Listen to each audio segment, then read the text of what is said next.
is LBC from Global, leading Britain's conversation with Nick Abbot. Listen to him. He knows everything. Well, let's get back to it. The UK is set for a weekend washout with sports fans, concert goers and commuters facing heavy rainfall and possible flooding. Oh, no. Punters at summer events, including but not limited to Wimbledon, Henley Regatta, the British Grand Prix and concerts in Hyde Park, were forced to grab their umbrellas as they faced downpours. Henley Regatta? Uh-oh. Warning, warning. Don't go anywhere near the river, will you? If you go down to the river today, you're in for a big surprise and a quick visit to A&E. Punters at summer events are facing downpours. Motoring organisations are telling people to take care in these hazardous conditions and advise that you put your fog lights on and turn up your stereo and lean your seat right back so you're practically lying down, because that makes you look cool. Of course, if you were in a hatchback with one of those exhausts that makes your 1.2 litre engine sound like a broken Lamborghini, you will already be doing this. Thank you. Rain has caused issues for players in SW19 as well as fans, with the wet weather causing persistent delays to matches on outdoor courts during the first week of Wimbledon. But as it is only tennis, no big deal. Boring. And more wet weather is on the way. How can there be more rain in the sky? The Met Office's warning of heavy rain. Flood alerts are in places across Scotland and England. Tomorrow, showers will be widespread with heavy rain, thunder, lightning. Very, very frightening. Rock and roll! And next week, oh, look, more rain on Monday and Tuesday and every day for the rest of your life. Can't stand it anymore. Texts and tweets and such from last night. Oh, by the way, the Gareth Southgate had the nerve to say it's not just about playing well. It's not even about playing well. What are you talking about, Gareth? What match were you watching?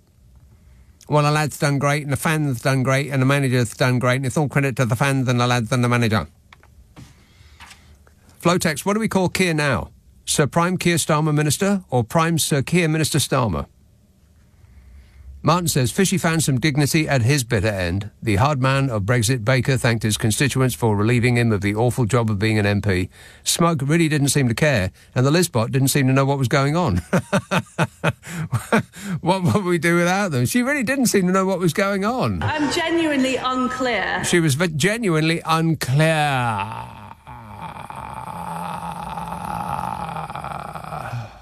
Ain't that right, Liz? Absolutely. Absolutely. Someone give her a prod. she may be one of those people who can sleep with their eyes open. Mark texts, we are Tory free, presumably calling me or texting me there from Wales. It's a Tory free zone. Andrew says, don't worry, you'll have loads of material with Trump coming in. Loads of material with Trump coming in. Don't be rude. Yeah. As long as we live through it, yeah, it'll be fitfully amusing as long as we all survive. This says, can Keir Starmageddon give a speech without looking incessantly at his notes? Well, what difference does that make? Is that how you're judging a leader, whether he can remember things? He's not an actor. You want an act? We've had actors already. Yeah. Wait a minute. People with acts. Bit of serious wouldn't go amiss, yes? David says, put Nigel in charge of the boats. That would shut him up. Yeah, I bet it wouldn't. We could stick him on a lighthouse and make him a foghorn. Alert boats of a rocky danger. Craig says, I have 3 letters for Rishi and his Conservatives. See ya. That's the letter C and then Y and A. 3 letters and a full stop. And I didn't vote Labour, says Craig. K-Tex, you sound excited tonight. This was last night. Glad you've got your voice back. Yeah, it took forever. There's some weird thing going around, and I hear it in the voice of people who are on the radio. It's like a sort of crackle to their voice. And it is a little bit alarming, because this is all I can only do this, and I can't even do this very well. I haven't got any other skill. Speaking is it. I mean, it's not very much. I know, it's just talking, but this is the only thing I can do. So if my voice goes, permanently, then I'm in big trouble, huge. Sally says, as of last night, you sound so happy, and rightly so, but will you miss musical ministers? I mean, what was it? 16 ministers for housing, says Sally. It is going to be a bit weird not having this clown show going on all the time, isn't it? But it's not supposed to be entertaining. It's supposed to be boring, politics. I welcome it. This anonymous text says, you have Nigel Farage, who I'm sure will provide material. Well, he does do that. He is alarming and amusing in equal measure. I'm a nutcase. Lee says, I know you don't like him, but you cannot deny Nigel Farage's political achievements and influence. He is the standout politician of recent times. He will be remembered in history. Well, yeah. I mean, a lot of people will be remembered in history, but it's not necessarily a good thing. And I think people are getting a little bit carried away with this new wave of support that Nigel Farage is supposedly riding, because he isn't. He just isn't. The numbers tell their own story. In 2015, UKIP got 12.6% of the vote, 12.6% of the vote in 2015. That was before the B word. That was his big moment in the run-up to, the B word. That was in 2015. He got 12.6% of the vote. In 2024, he got 14.3%. Just a tiny amount more. And people are talking about it like it's a new wave. And if you add the UKIP and the Tory votes together, in 2015 it was 49.5% of the vote. And in this year just gone, 38%. So actually the right-wing share of the vote has plummeted. The right-wing share of the vote is down by 11.5 points if you add the Tories and the Kippers together. Which, by the way, Smug did, didn't he? I don't know anything. He said, I think this was the by-election. I can't remember which one, but it was one of the by-elections just gone. And he said, actually, if you add our votes and the votes for reform together, then we didn't lose. I think I will miss insight like that. I think if you add our votes and the votes of a completely different party together, you'll find that we didn't lose. That's what he said. And I think about that, the voters have had enough. Voters have had enough. I can't believe I'm about to say this, but I agree with Smug. Voters have had enough, and they are saying, up with this, I will not put. Up with this, we will not put. How do we allow this country to be properly run and raise the standard of living for all our voters? By taking it away from the unaccountable and the pious platitudes of pompous politicians which have been running this country for too long. Correct, Amundo, Smuggo. Pompous politicians have been running this country for too long. He actually said that, using his own mouth. Can he hear himself? I seriously doubt it. He's on permanent send, not receive. Tristan says, you are using oat milk all wrong. Oh, this was last night. Couldn't find any milk, so I had to use the only thing that was in the fridge, which was oat milk, which is verifiably disgusting. He says, you are using oat milk all wrong. No wonder it tastes awful. It's not meant to go in coffee. It needs special preparation. Open the carton and shake it for 5 seconds, and then, over a sink, turn the carton upside down for 10 seconds or until it stops flowing, and then throw the carton in the bin and get some normal cow juice. Well, you see, I wasn't following the recipe. Quite right, too, yeah. Ealing, Mohammed. Good evening, Nick. A new dawn has broken, hasn't it? I know. The circus is over, isn't it? Yes, the circus is over, yeah.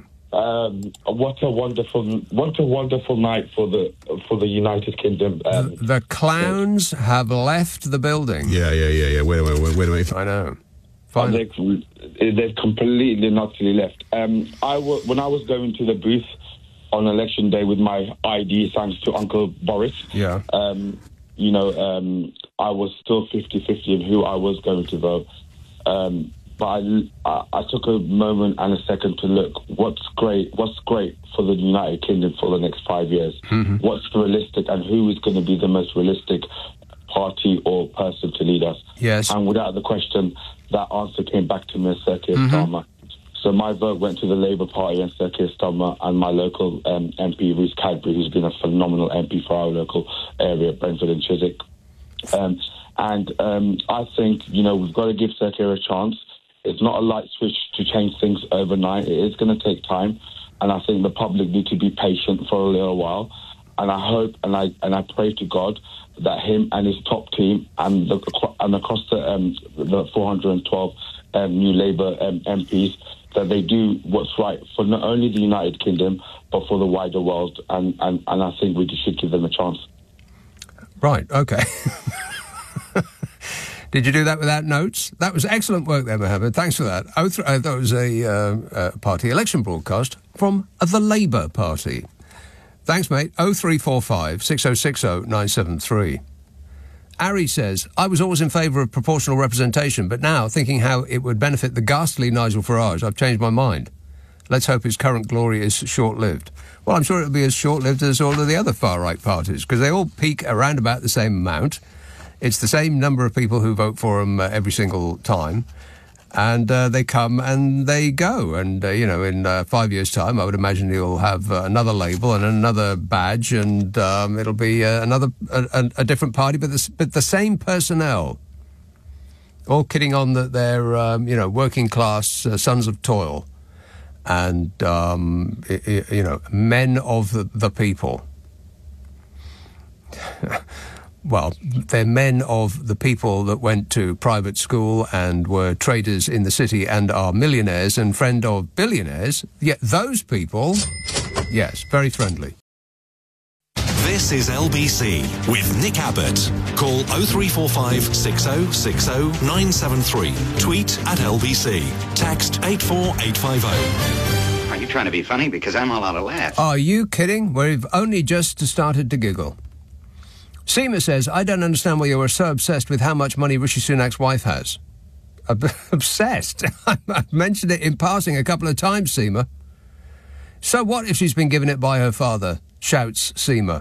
Wouldn't any parent help their children or give their children money if they have it? It's £651 million, Seema. What are you on about?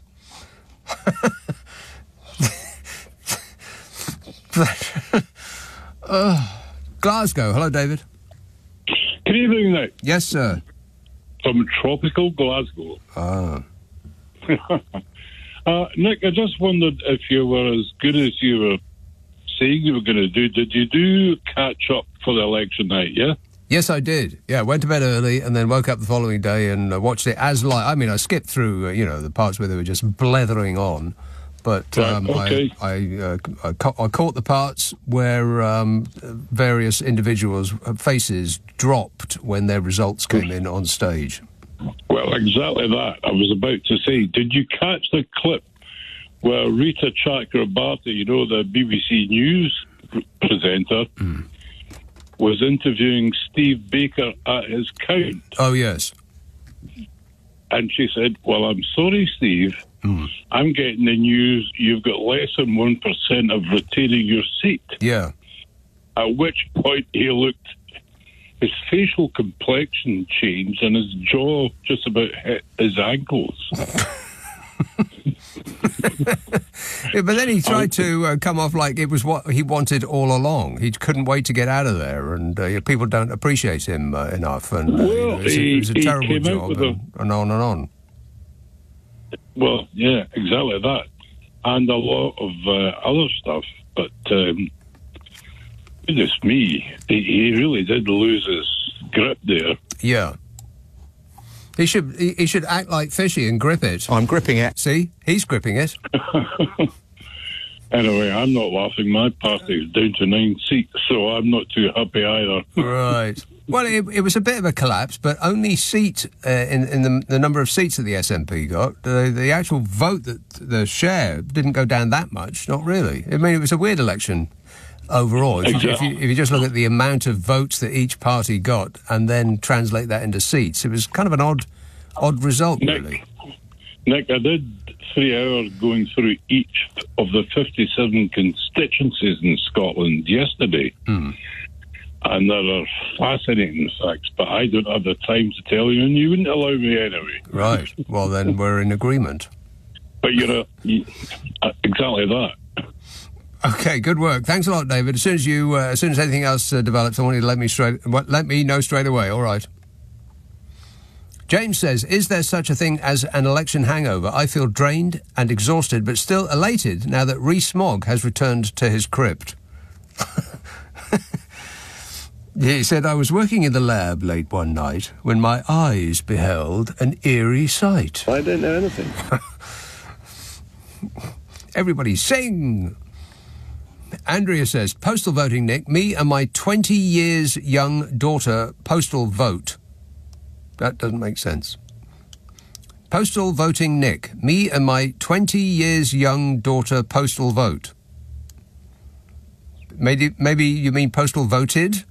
That's part of the reason you see next to no one when you're at the polling stations. Oh, right.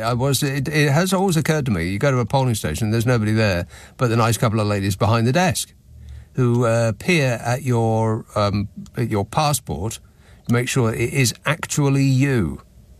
And then they give you a pencil, which used to be a much, much smaller pencil than the one they were giving out.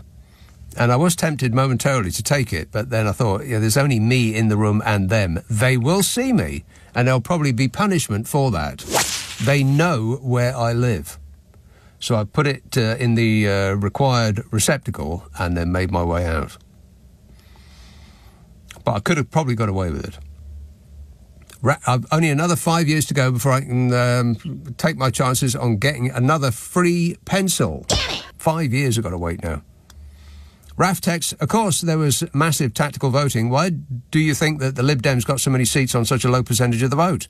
Because many potential Labour voters switched to them. This also explains why the Labour Party had very little change in their percentage from our last election, says Raf. Okay. And Craig says, I think all the Tory MPs that lost their seat should now form their own party. Anybody want to go to that party? No. No, I'm busy that night too. Ashford, Milan. Hi, Nick. How are you? Good, thanks. It's a new dawn. It's a new day. Yeah. Before something amazing happened yesterday, I will tell you about. But one thing which really puzzles me, and I need your help, Nick. Mm-hmm.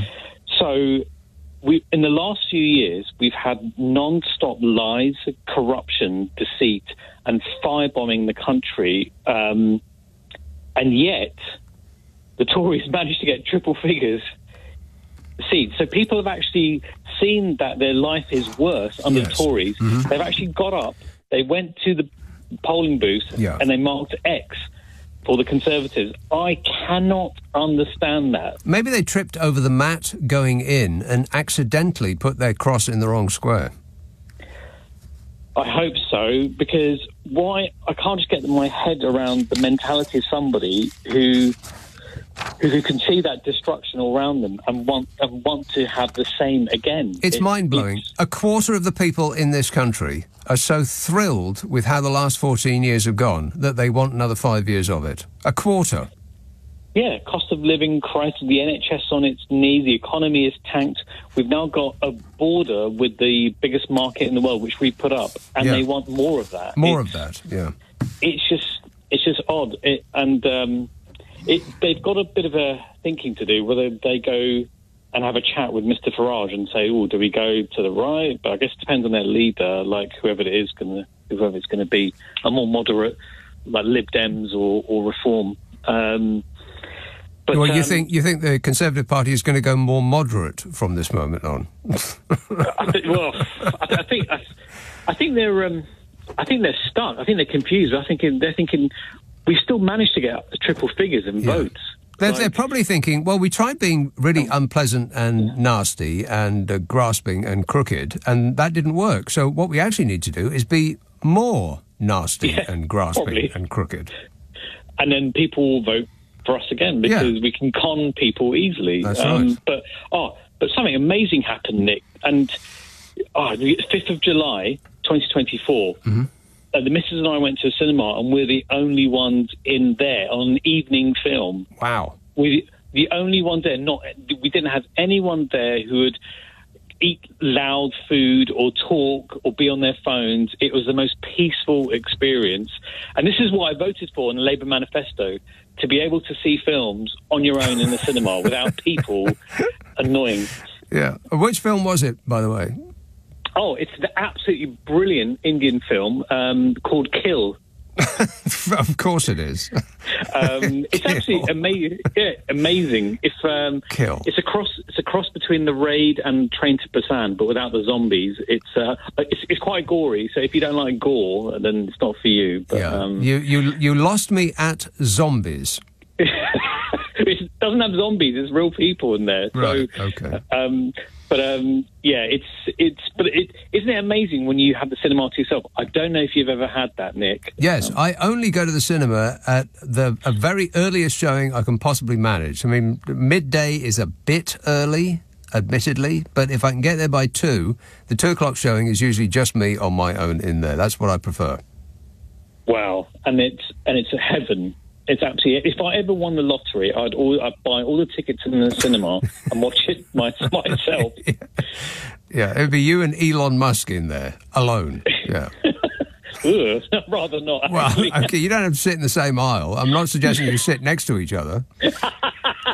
You can sit in the circle and he can sit in the stalls. I'm just saying that he probably would buy out the whole cinema as well.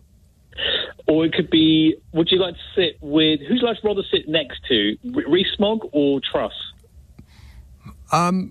Rees-Mogg, because he probably wouldn't ask you what's happening in the film all the time. Truss would be like, who's that? What's he doing? Would you like some cheese? Yeah.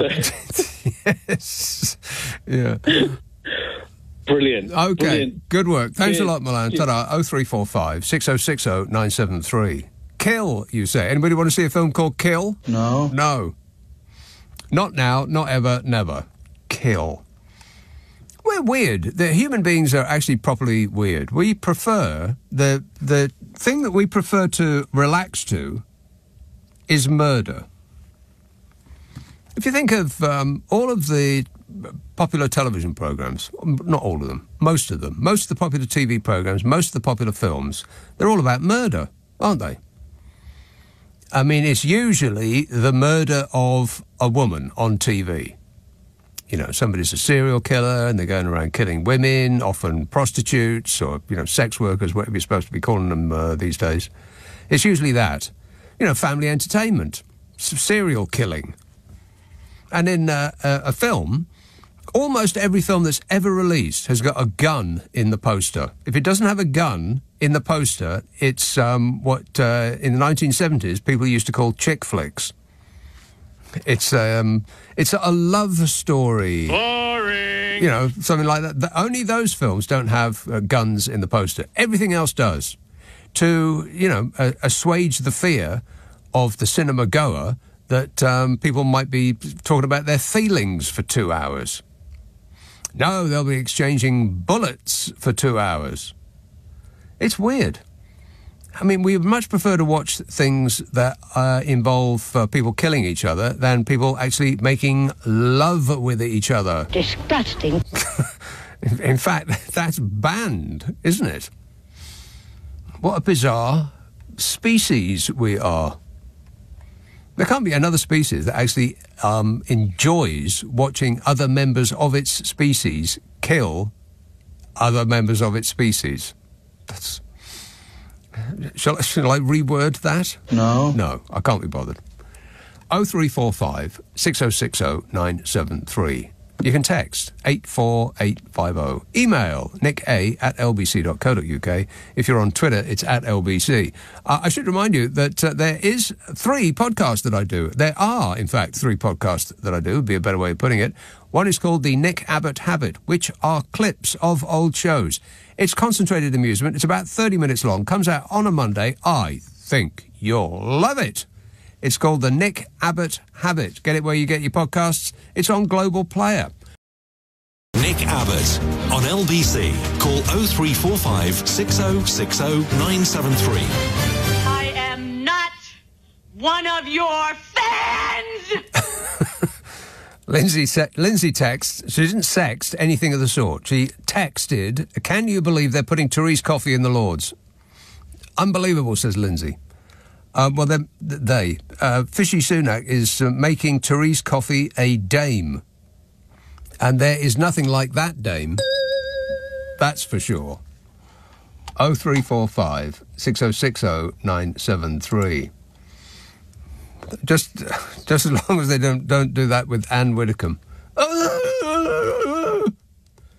Lichfield. Hello, Rich. Hi, Nick. Nick, if you did watch the sort of repeat episode of election night, did you notice that Liz Truss failed again to make it out of a venue? Well, she failed to make it into a venue. She couldn't find her way in. Yeah, the slow hand clap. Yeah. Yeah, well, I mean, she not only didn't give a sort of resignatory speech, but she, again, sort of went the wrong route out. I just wondered, what is it about her that... I don't know. She can't find her... She looks like she's been hit in the head with a door. Like, she just looks permanently stunned, doesn't she? As though she just stands there with this vacant look in her eyes, as though no thought is flitting across her brow. It's like I said yesterday, it's like she's been put into standby. Yeah, it was utter confusion. And my second and final point is Michael Fabricant lost his seat. What a joy that was to witness. Yeah. He actually tried to school the incoming Labour MP and then stepped 3 steps back and fell off the back of the stage that he was on. I missed that. But yeah, I mean, it's probably somewhere out there, on Twitter or whatever. Well, it's probably worth a look. Yeah, he's probably high off those hairspray fumes. You don't need to put all of that product in your hair. You just don't. But maybe he actually does. Just to keep it just so. Thanks a lot, Rich. 0345 6060 973. He didn't fall off a stage, did he? I can't believe I haven't seen that. If that actually happened, then I'm very, very disappointed I missed that. Jeremy says, was delighted that Jeremy Corbyn was elected. Great socialist, says Jeremy. Mark says, seeing Sunak and Starmer being pleasant about each other on the steps of Downing Street made me feel nice inside. But why didn't they speak to each other like that at Prime Minister's questions? I like it when people speak nicely to each other, says Mark. Yeah, I mean, it does underline what an act that whole charade is, Prime Minister's questions. It's not real at all.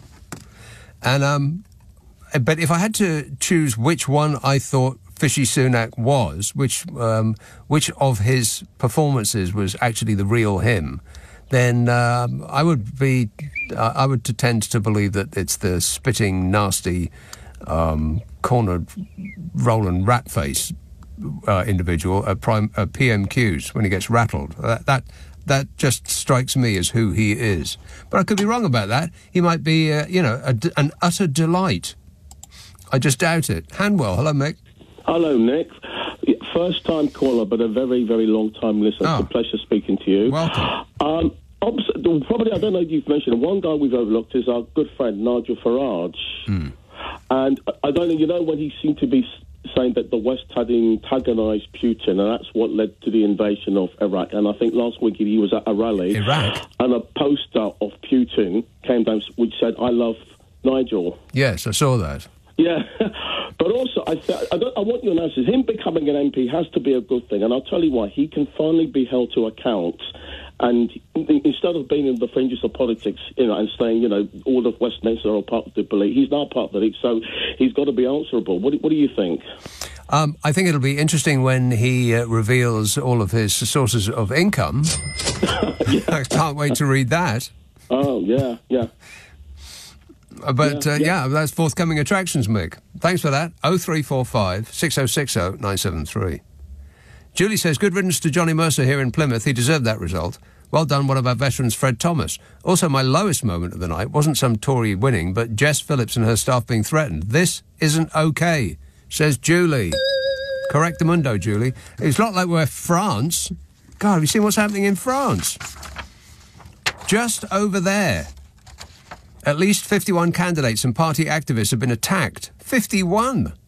Amid a climate of great violence during the campaign for France's parliamentary elections. Can you believe that? Gérald Darmanin. I just called him Gerald Darmanin.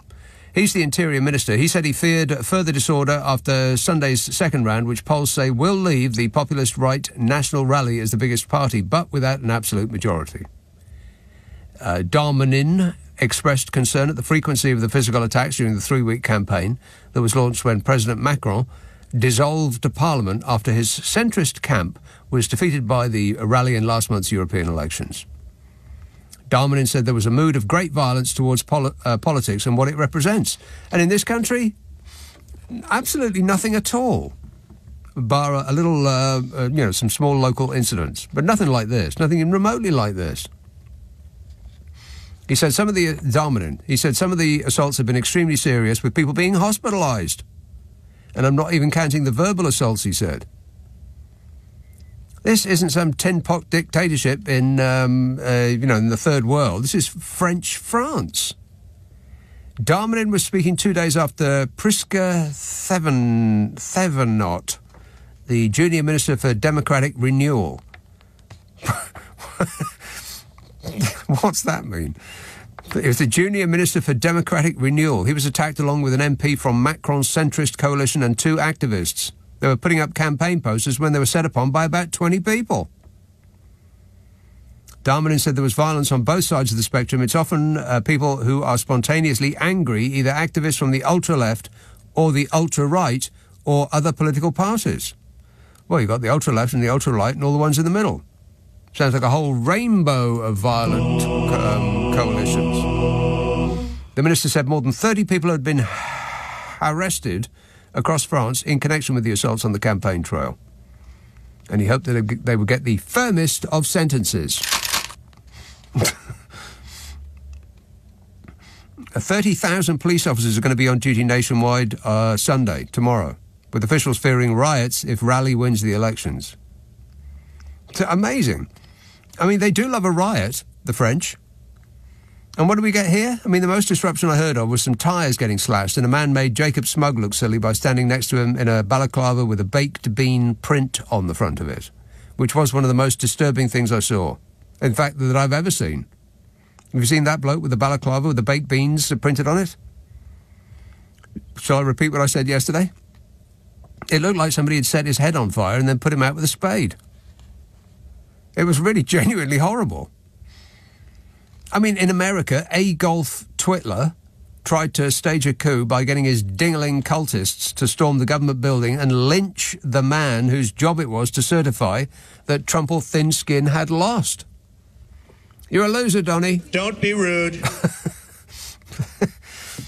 I mean, it wasn't nothing major. It was just an armed attempt to overthrow the world's most powerful country by a man in a hairspray hair helmet and enough makeup to sink a ship. And here, the worst we got was Grant Shapps' concession speech, lasting longer than his ministerial career. They just couldn't get him off the stage. But there wasn't any gunfire and no cars were overturned and set alight. Well done, everyone. 0345 6060 973. Let's see now. Brentwood, Wilfred. Oh, hello. Right, this is the truth. I was on holiday in Cornwall in the winter, and I went in the cinema, and I was the only person in there, and I was watching Frozen. That is the truth, honestly. You were in Cornwall in the wintertime, and you went to see a film called Frozen. Yeah, and I was the only one there in there. Right. Was it warm in there? No, it was absolutely freezing. Blooming freezing. Right. Oh, there was obviously the protection in it. Yes. He was there. I don't know what he must have had an overcoat on, but it was really, really, really cold in there. Isn't that a children's film, Frozen? It was, yeah, but it's very good. It's very entertaining for adults as well because it's very cleverly done. Right. Well, yeah. I'm not convinced. I can't say that I'm going to be queuing at my local Cineplex to go and see Frozen anytime soon, but no, I'm glad you had a nice time. Why on earth would you go on holiday to Cornwall in the winter? Oh, because, well, my aunties, I've got a couple of aunties down there, and an auntie sort of halfway down there, if you know what I mean, in Dorset. Right. So I just went. I think I was probably working for the National Trust, doing some conservation work. Oh, one of those lefties who works for the National Trust. Absolutely brilliant thing. That I've done hundreds of them. And you meet 12 people, all different walks of life, who you've never met before. And after that, we had one bloke there. He come from he come from Italy. He was Italian, obviously. He come from Rome. His name was Marco. He come over to learn English. I said to him, "Don't worry, Marco. By Friday evening, I'll have you reciting a verse in perfect English." So I said, Friday evening, I'm like, "Okay, go ahead, Marco."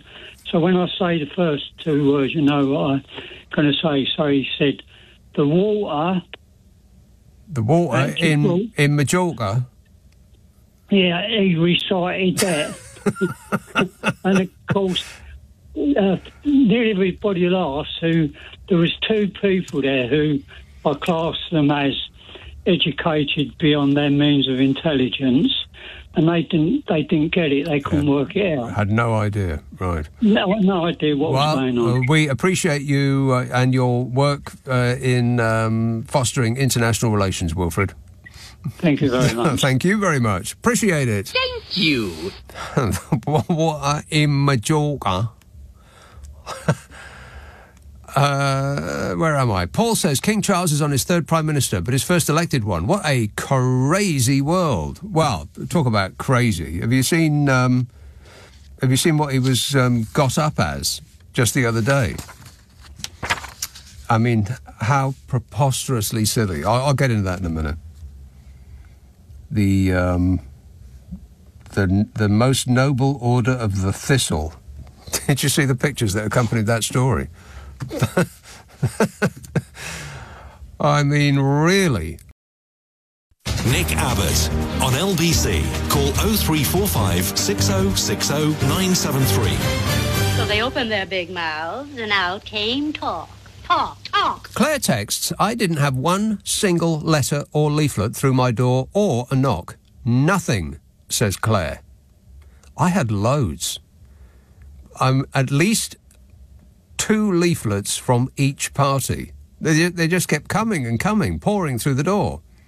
And one particularly oily person knocked on my door and asked me if he could be certain of my vote. And I said, sure, while thinking... No. No, absolutely. But I didn't tell him that because he knows where I live. And I thought it might go down on my permanent record. Simon says there will be war everywhere now that Labour has won. Oh, there'll be a war, all right. I would pencil it in for next January, there or thereabouts. I'll bring us into war. I'm sure you will, Donny. I'm sure you will. 0345 6060 973. York. Hello, Jan. Hello, Nick. How are you tonight? I am great, mate. Good. Couple of things. Last night you were very worried about Larry the cat, weren't you? Yes. I think he's all right. I mean, he's been there 13 years. I have detailed files. If he wasn't happy, I think he'd have run away by now. Yeah, I guess so. Cats don't put up with any nonsense, do they? No.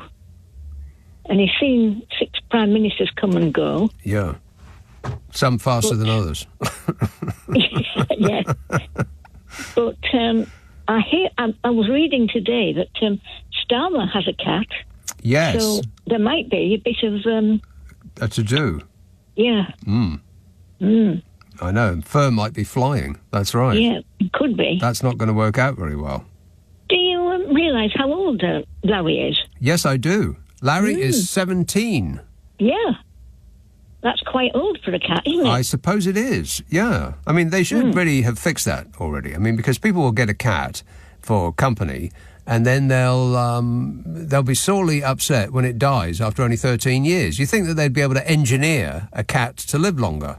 You would, really, yeah, because it is awful when your cat dies. Yeah, I mean, how long does that take? Surely science has moved on to the point now that you can engineer your own pet. You would have thought so, but no, it hasn't worked out that way, has it? Not so far, no. Anyway, I'm sure Larry will be fine. Well, and now, yes. Go on. No, that's it. No. My second point. On the latest What's Your Problem podcast. Yes. You were talking about historic cities. Oh, yeah. And you said that you'd never been to York. I don't think I have. Right. Well, I can tell you that it's a very interesting place, to visit. So I advise you to come. But interesting? Yeah. In what way? Well, there's loads of things to see. Like what? Well, the Minster for a start off. Yeah. Like a big church, yes. What else? Yeah. Clifford's Tower. Whose? Clifford's Tower. That's a big tower on a hill. Right. There's museums. Like what? The Castle Museum, that's got all old things in, like... Have they got anything that's not old? No, because it's very old places, York. So far, you're telling me I should go and see a lot of ruins, essentially. Yeah. Well, yes, that's York. Right. And then there's the Railway Museum. I mean, there's no hurry because it's already been ruined. Pre-ruined for your convenience. Yeah. And then you can take a walk around the walls. Right. That will take a couple of hours. Oh, so boring. Oh, am I not selling it to you? You certainly are not. No, a bunch of towers that have fallen down and a castle in disrepair. Has it got a castle? I think what? A castle? Has it got a castle? Castle? Yeah. No. Don't think we've got a castle. But it is, I do recommend that you come, but avoid school holidays. Oh, always. Never leave the house if there's a school holiday on. And certainly don't go to the airport or get in a car or anything like that. That's a complete nightmare. Yeah, I would imagine so, yeah. Yeah. But I haven't sold it to you, have I? No, you haven't. And neither has my glamorous assistant next door who's just passed on this following message. I've been to York, he says. I think it's nice. Nice. I wouldn't cross the road for nice. Nice. Well, I think talk about damning with faint praise. Nice. It's very nice. Oh, oh, well, you should have said very nice. Oh, well. Very nice. Yeah. But that's just a lot of nice, though. Yeah, well, it could be worse, couldn't it? Well, I suppose it could be not nice, yeah, but then, I mean, where's not nice? Well, I don't know. But anyway, when you retire... Yes. Take a trip up north and see what you think. No, because if I'm going to take a trip anywhere, then I'm going to go to where the weather's better. I'm not going to go where the weather's worse. And the weather will verifiably be worse in the further north you go. So I know. I think you're wrong. I think we've had better weather today than you have down there. Well, OK, today perhaps, but overall, on average, it's got to be nicer the further south you go. Has to be. And so if I go to York, I mean, it's about equidistant to somewhere in French France. And as long as they're not having they haven't booked in a riot for that day, I think that's where I'm heading, south. Right. OK, then. Yeah. I think you're wrong. Yeah, you keep saying that, Jan, but I'm not receiving that information. I'm not wrong. Dear. I'm right. Oh, heck, I don't know what to do. I can't convince you, can I? I would slam the phone down on me if I were you, Jan. I can't. It's one of the new ones. Oh, right. It's a mobile. That's kind of annoying, isn't it? You can't slam the phone down on anybody anymore. You could stab your finger at the hang-up button on your mobile phone, but it's not the same, is it? It isn't the same at all. No, it's slamming the receiver down onto a phone. That's a very satisfying thing to do, to end a phone call. Yeah, exactly. Very dramatic. Yeah. So I'll do the equivalent and fade you down. All right. Okay. All right. Thanks a lot, Jan. Information incoming about Larry the cat. Labour might have won a landslide victory in the 2024 general election, but amid the political turmoil of the next 24 hours, the real question on everyone's lips is, what happens to Larry? This is in the Mirror. Larry, the Downing Street cat, who has an official title and is part of the civil service. The civil service is now 17 years old, working from home, I bet. 17 years old. He's overseen the arrival and departure of 7 prime ministers. Keir will be his 8th when he moves in later tomorrow. He missed Liz Truss's premiership owing to have gone for a quick nap, and she was out by the time he woke up. Absolutely. Yeah. Keir Starmer and his wife Vic Starmer and their 2 teenage children are set to move into number 10, meaning Larry will become part of the family. They have their own cat, though, called Jojo. So it remains to be seen how well the 2 felines will get on. Badly, I would assume. I mean, cats aren't into sharing, are they? During a 2016 Prime Minister's Questions, the then Prime Minister David Cameron explained that Larry is a civil servant and not the personal property of any one individual. During Prime Minister's Questions, he said that. Different times, eh? Larry the cat holds the title of Chief Mouser to the Cabinet Office and has been in residence since February 15th, 2011. He actually has official duties as well, with the Downing Street website saying he spends his days greeting guests to the house, inspecting security defences and testing antique furniture for napping quality. It says his day-to-day responsibilities also include contemplating a solution to the mouse occupancy of the house. Larry says this is still in tactical planning stage. Somebody had so much time on their hands that they wrote this down on the Downing Street website. He's also met his fair share of world leaders. At a visit from Donald Trump, he decided to lounge behind the former president's £1.2 million armoured Cadillac. Best just to sleep your way through a visit from the screaming Mimi. Oh, shut up! And in 2011, David Cameron revealed that Larry the cat actually liked Barack Obama. Well, what's not to like about Obama? As Larry is technically not owned by an individual, but by Downing Street staff, he can stay as long as he likes, apparently. Larry's food and upkeep is paid for by way of a collective kitty, voluntarily funded by Downing Street staff. A kitty!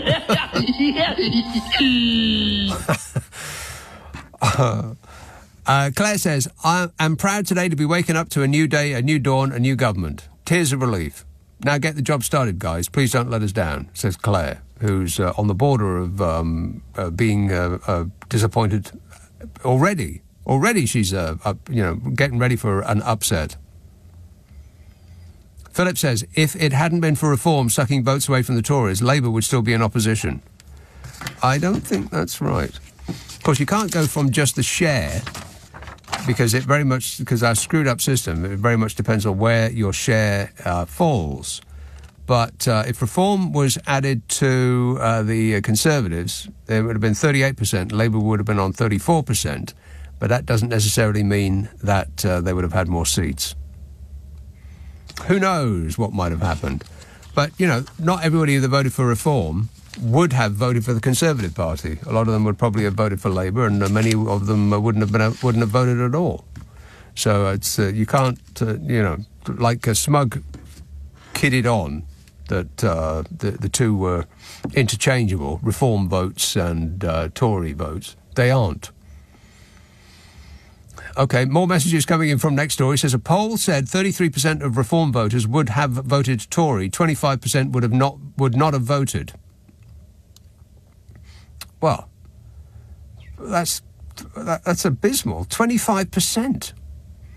Mind you, that's we had more people who couldn't be bothered to vote anyway. So, I really do think that it should be the law that you should vote. But by law and a pain of punishment. I do believe that. Why not? I mean, come on, people. What more inducement do you need? Do you want a lollipop and a puppy dog for going down and voting? Crying out loud. Phil says, I would love Larry the cat to jump onto the podium when the next speech is done outside number 10. Yeah, I would like that too. I'll put it on my list of things I would like to make happen.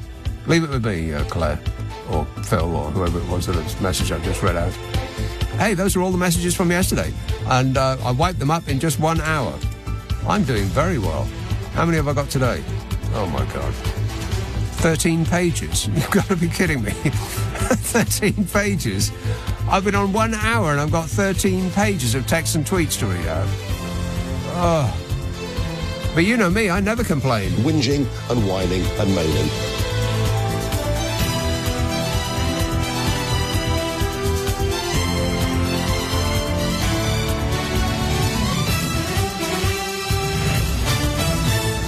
On your radio, on Global Player, and Play LBC. leading Britain's conversation. This is LBC.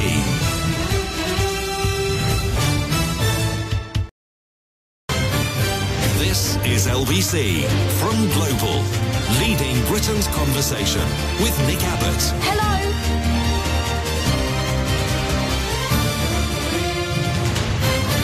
Yeah! Dude! Darryl says, spare a thought for the Mog, who is now unemployed and, as a father of 6, will be hit hard by the 2-child benefit cap. Ain't that right, Smug? You're better informed than I am. I don't know anything. This text says, I've got to say Saka's goal was something, and I'm Scottish. I don't believe you. Yeah, I don't believe you. I thought it was speculative at best, and I was watching it on my phone, so I didn't have the best view, but it looked like it went in off an opposing team member to me. But as I say, I couldn't really see very well because my phone's tiny. This text says, Nick, have you seen Telegraph ads on Twitter? They promise to hold this government to account and to question every decision they make. Were they in a coma for the last few years and just woke up today? Says Martin. The Telegraph has just become a silly paper. I mean, it's just silly now. It used to be a serious newspaper, but now it's just silly. I mean, I like the cartoon on the front page, and I like the crossword on the back page, but it's what's in the middle what concerns me. And another newspaper that just seems to have woken up from a coma is the Daily Mail. Get this. Escape from Keir's Britain with the experts' definitive emigration guide. The best places for sunshine, big houses, high wages, no crime and top-notch health care, plus the hotspot with no income tax. As Keir Starmer's reign begins, many are questioning what exactly comes next. For the first time since the 1970s, a self-proclaimed socialist is in charge. No! He ain't no socialist. What are you talking about? And you don't need to be a member of the super rich to be worried. Shrieks the Mail. But don't despair, there are plenty of places where life is considerably rosier once you've cleared the pesky red tape to get residency, as millions of Brits have already discovered. Here we present the ultimate emigration guide on how to escape the KSSR, the Keir Starmer Socialist Republic. This is the Daily Mail's guide to becoming an immigrant in another country. An economic immigrant, no less. What? Are they reading their own paper? Good grief. The stuff you read, eh? Hebden Bridge, Alexandra. Hi, what are you going to talk about now, Fishy Snotty? Well, every week we'll bring a new outrage, probably, Alexandra. Okay, good stuff. Also, York is beautiful. I think Dan's right. Is it? Yeah. Well, you know, Joan wasn't really selling it to me. There's a lot of buildings that have fallen down. Is that it? Yeah, but there's also a really nice bridge. Oh, well, she should have said a bridge. What does it go over? Oh, no. I'm going to go now. You're going to go now? Bye. OK, bye-bye. Thanks for the long chat. 0345 6060 973. Holland Park. Hello, Sky. Oh, hello. Yes, Sky. An ecstasy of fumbling. Yes, Sky. Sorry, I was washing up. Hello, I haven't spoken to you for a very long time, so it's lovely to hear your voice again. Thanks for convincing me to vote. Wait a minute, hang on. Are we on speakerphone? No, headphones. I'll just... headphones, right. Sorry. Okay, can you hear me now? Yes, there you are, coming in clear as a bell.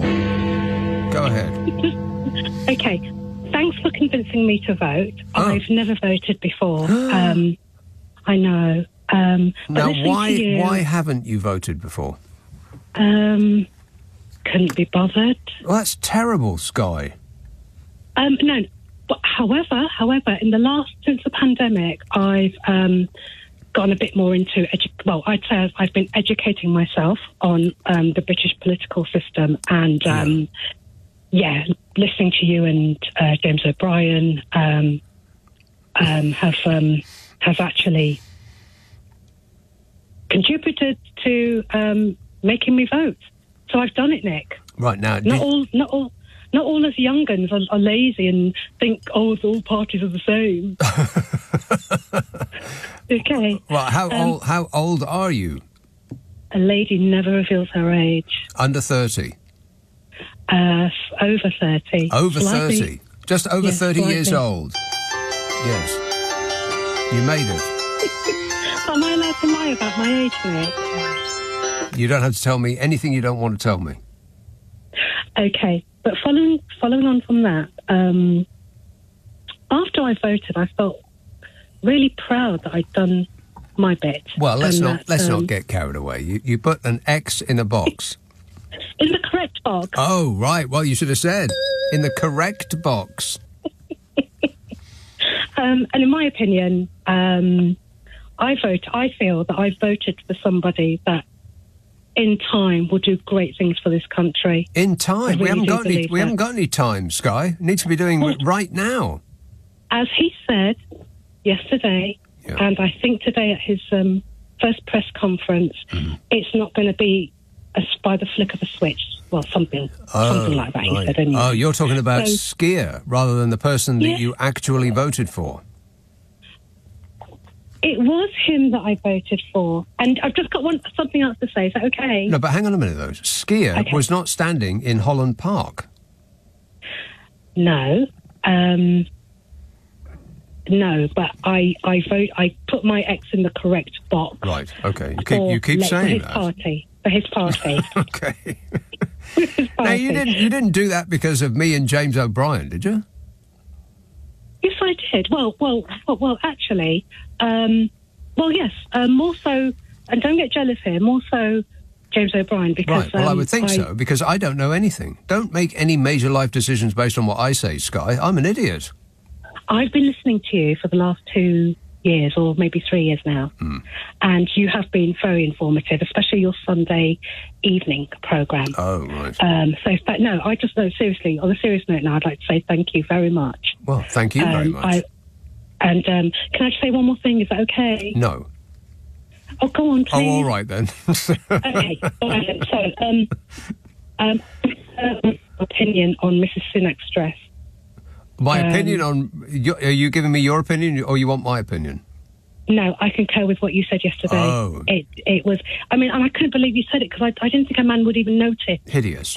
How could you not notice? It was the only thing I was looking at on that screen. Titchy Suit Size was blethering on at the podium, and his wife was standing there with this look of pinched fury on her face, with a dress that it looked like a collection of roadside chevrons. Didn't it? No, stop it now, because every time I laugh, it really hurts my stomach when I call you. That's why I try not to call too often, because my stomach really hurts, Nick. I'm not lying, honestly. Okay, then. You make me laugh so much. Well, so you need to get thanks somebody anyway. to take a peek at your stomach there, Sky. That doesn't sound normal. Take your stomach to your doctor, crying out loud. Don't forget, if you go to the doctor, don't forget your stomach. Promise me you'll do that. All right. I won't. Thank you. Thank you, Sky. Appreciate it. Thank you. Caroline says, apparently the new Prime Minister is appointing non-political experts as ministers. Experts? That's a pretty big change. Yeah, I know. People who actually know what they're talking about. People who have experience with the subject at hand. Can you believe that? People who haven't just gone through private school and then come out the other side with a 2-2 in history or some other useless degree like that, and then are suddenly the health minister or the transport minister or the foreign minister, or, or a collection of all of the above. Rapidly changing jobs, with every passing week. People who actually have experience with the task at hand. Incredible. This is how you run a country, apparently. Not this one. up till recently, but apparently going forward sounds like an improvement to me, as opposed to just a collection of clowns, bodge. Yeah. Wait a minute. Yeah, exactly. Boris Johnson's 10-point plan to save the Tories. Did you read that? No, me neither, because it's behind a paywall. And you think I'm going to pay actual money to read what that man says, then you need to go to the same doctor that last caller was going to take her stomach to and get your head examined. Merthyr Tydfil. Hello, Jeff. Nick, how are you doing? Good, thanks. Wales is now officially declared Tory-free. Tory-free. So you can call down to the Goose for a pint. The where? The Goose and Cuckoo. Yes. Right. We got a problem down this neck of the woods. Uh-oh. You know that Skier is on his way round. Yes. Scotland, Wales, and all the rest of it. Yeah, victory lap. Yep, and he's coming down here, and we've got a First Minister in the Senate with a very smelly part. I'm sorry, what? There's a smell about him. A smell? Yes, it's £200,000 worth of smell. He took a £200,000 contribution.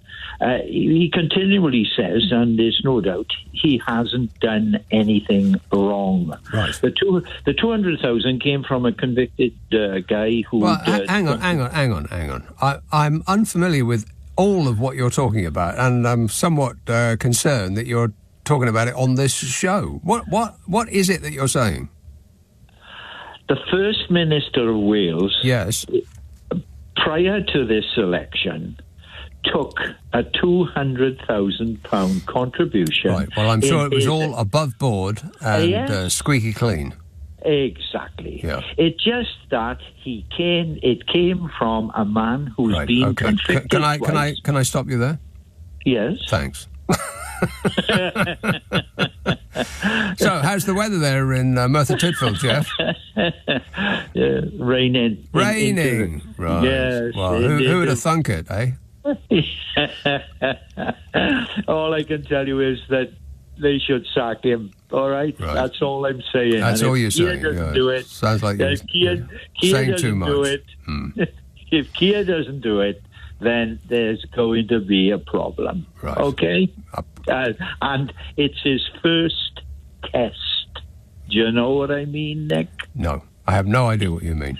But how do you feel about Wales' chances at the Euros this year? Yeah, well, that's what old Rishi. That's what Rishi Sunak asked. Yeah. At least Skier won't ask you asinine questions like that, or whether you're going to be supporting England. Yeah. Yeah, probably not, no. All right, good to talk to you, Jeff. Thanks for that. Cheers, mate. 0345 6060 973. If only I had some clue as to what was going on this programme and the content of it. But it seems to be completely out with my control. This is LBC. Leading Britain's conversation. Nick Abbott. Alexa, send a comment to LBC. Are you trying to tell me that this is your act? Yep, this is all I have. Adam from Slough says, Nick, I know we're all happy about the end of the Tories, but don't forget we may be facing the prospect of seeing Cruella or Bad Enoch every week at Prime Minister's Questions for the next 5 years. Oh, no. He says we'll also have the privilege of seeing the 14-year failure brigade every year on Remembrance Day. We may have... we may have flushed, but the stench will remain. Disgusting. You believe that? Yeah, I am somewhat put out. Maybe not. Maybe that's not quite the right word, or the right phrase. Put out. I'm a bit deflated. Is better that the Tories got quite so many seats as they did. I mean, a quarter of the people in this country who expressed a preference were so delighted with how this country is being run that they wanted it to continue on the current trajectory. Just blows my mind. Hey, sheeple, wake up. It's later than you think. I can't believe it. And I was ready to greet the dawning of a new day when they wouldn't be the party in opposition, whether it would be the Liberal Democrats who were in opposition. But it didn't work out that way. And the fact that the Labour Party I think they got slightly fewer votes this time around than they did with Uncle Jezza. And yet, look at the result. It's amazing. What a screwed up system we have. And on that subject, Lawrence in Croydon says, I've been enjoying listening to the Conservative supporting channels, and it's great to see how they now all support proportional representation. They didn't want to know 5 years ago. Yeah, that's right. Yeah, that's exactly right. Yeah, when it suits them, then they're all for it. When it doesn't, then they can't think of anything worse. And on that subject, here's a call in Manchester. Hello, Paul. Paul. Well, obviously, what I'm going to say is what he's just covered. How can a third of the vote get 65% of the seats? Having said that, you know what? What do you think? I missed what you said at the end there. What was that? How can 1/3 of the vote get 65% of the seats? I know, it's bizarre, ain't it? But first, I suppose, by the way, and I will just say this for now, I am very happy with the result of the election. Mm-hmm. But I wish the Green Party had been further represented for their 2 million votes. Yes, they got just shy of 2 million votes. I mean, and that was, to me, one of the big stories of the night. And they've got absolutely... It's as though they don't exist, because all television cameras... Exactly. Pointing it was all at the odious... Sorry, I keep interrupting you. Every television camera was pointing at the odious foghorn. I'm a nutcase. And to the exclusion of almost everybody else. It's like the TV is obsessed with Nigel Farage. Well, exactly. 2 million votes without any television. Yes. And everyone tells you that the UK wants to merge the right? Yeah. Really? Mm. You know, when it's been pushed down their throats day after day, week after week, with the Daily Mail, the Express, on and on and on. Every Telegraph, little bit of the Rupert Times, Murdoch media. Then all of a sudden, you know, the Green Party does that from nowhere. I know. Yeah, it is pretty much exactly from nowhere. In 2010, they got 265,000 votes. In 2015, 5 years later, they had 4 times as many, 1.1 million. And in the election just gone, they about doubled that to 1.93 million. Nick, before you throw me off, can I just say, the right-wing media will say that the reform vote has grown an exponential amount. It hasn't. But look at what it was. Reform is UKIP in new clothes. It's about the same. Yeah. It's UKIP in new clothes. It's got the same leader. And I know it's bad to say, but, you know, wouldn't we, if Nigel Farage is playing cash, is being fatal? Yeah, that is nasty to say, yeah. If he had just decided to spend more time sucking up to the screaming Mimi in America, then, you know, we might not be where we are. But, yeah, people are going on and on about how, you know, the resurgence of, or not the resurgence, the surge of the reform vote. But it's pretty much the exact same number of people that they got voting for them when they were called the Brexit Party. But, you know, when it was UKIP, the Greens have gone from almost nowhere with an ad campaign costing 0 pence and almost completely being ignored by the mainstream media. And Nigel Farage was never off our TV screens. Never, ever, ever off our TV screens. I mean, he was practically interviewing himself about himself on every television programme. And in 2015, they got to 12.6% of the vote, UKIP. And in the election just gone, they got 14.3%. It's almost the exact same amount. Farage's party came second in 120 constituencies. They got 12.6% of the votes, and they got 2 MPs when it was UKIP in 2015. They came second in 120 constituencies, and they got 12.6% of the votes in 2015 as UKIP. This time around, they came second in 98 seats as opposed to 120, and they got 14.3% of the votes as opposed to 12.6, and they got 4 MPs. So 2 extra MPs and an extra 1.7% of the vote share. And they came second in 22 fewer seats. What surge? And yet that's the story that pretty much every TV news programme is going with, completely ignoring the Greens, who have come from nowhere and have quadrupled their votes in since 2010. Huge. And I am actually disappointed that it didn't get better than that, because, we can obsess about small boats coming in, but that is as nothing to the rising tide, the tsunami that is going to be coming in, that is going to be caused by climate change. Unless you don't believe in climate change because you read on the internet that there is no such thing. And even if you don't believe it, it's going to affect you anyway. On LBC, call 0345 6060 973. Everything is going extremely well. This text says, why don't you go out and score some goals? You wouldn't even be able to kick the football. So, by that, do you mean that because I'm not a football expert, that I can't share an opinion about football? You're one of those people. Well, I presume then, from your stance, that you are a footballing professional, because you must be. If you're objecting to somebody else having an opinion about football and them not being a footballer, then you yourself must be a footballer. But I'm just going to go ahead and assume that you aren't.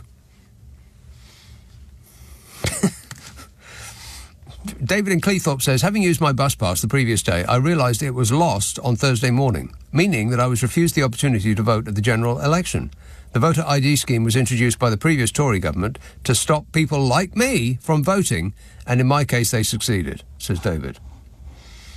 That was Bodger Johnson's little scheme, which he then performatively forgot about and then showed up to try and vote himself and was turned away because he'd forgotten his ID. Ain't that right, Bodge? I can't comment on that. Blah, blah, blah, blah, blah, blah, blah, blah. He is funny, no? No. No. Nick in Bushy says, my dearest Nick, I hope in a couple of years when 760,000 homes are not built and the boats don't stop that you will hold Labour to account. In a couple of years? I'll do it tomorrow. How's that sound?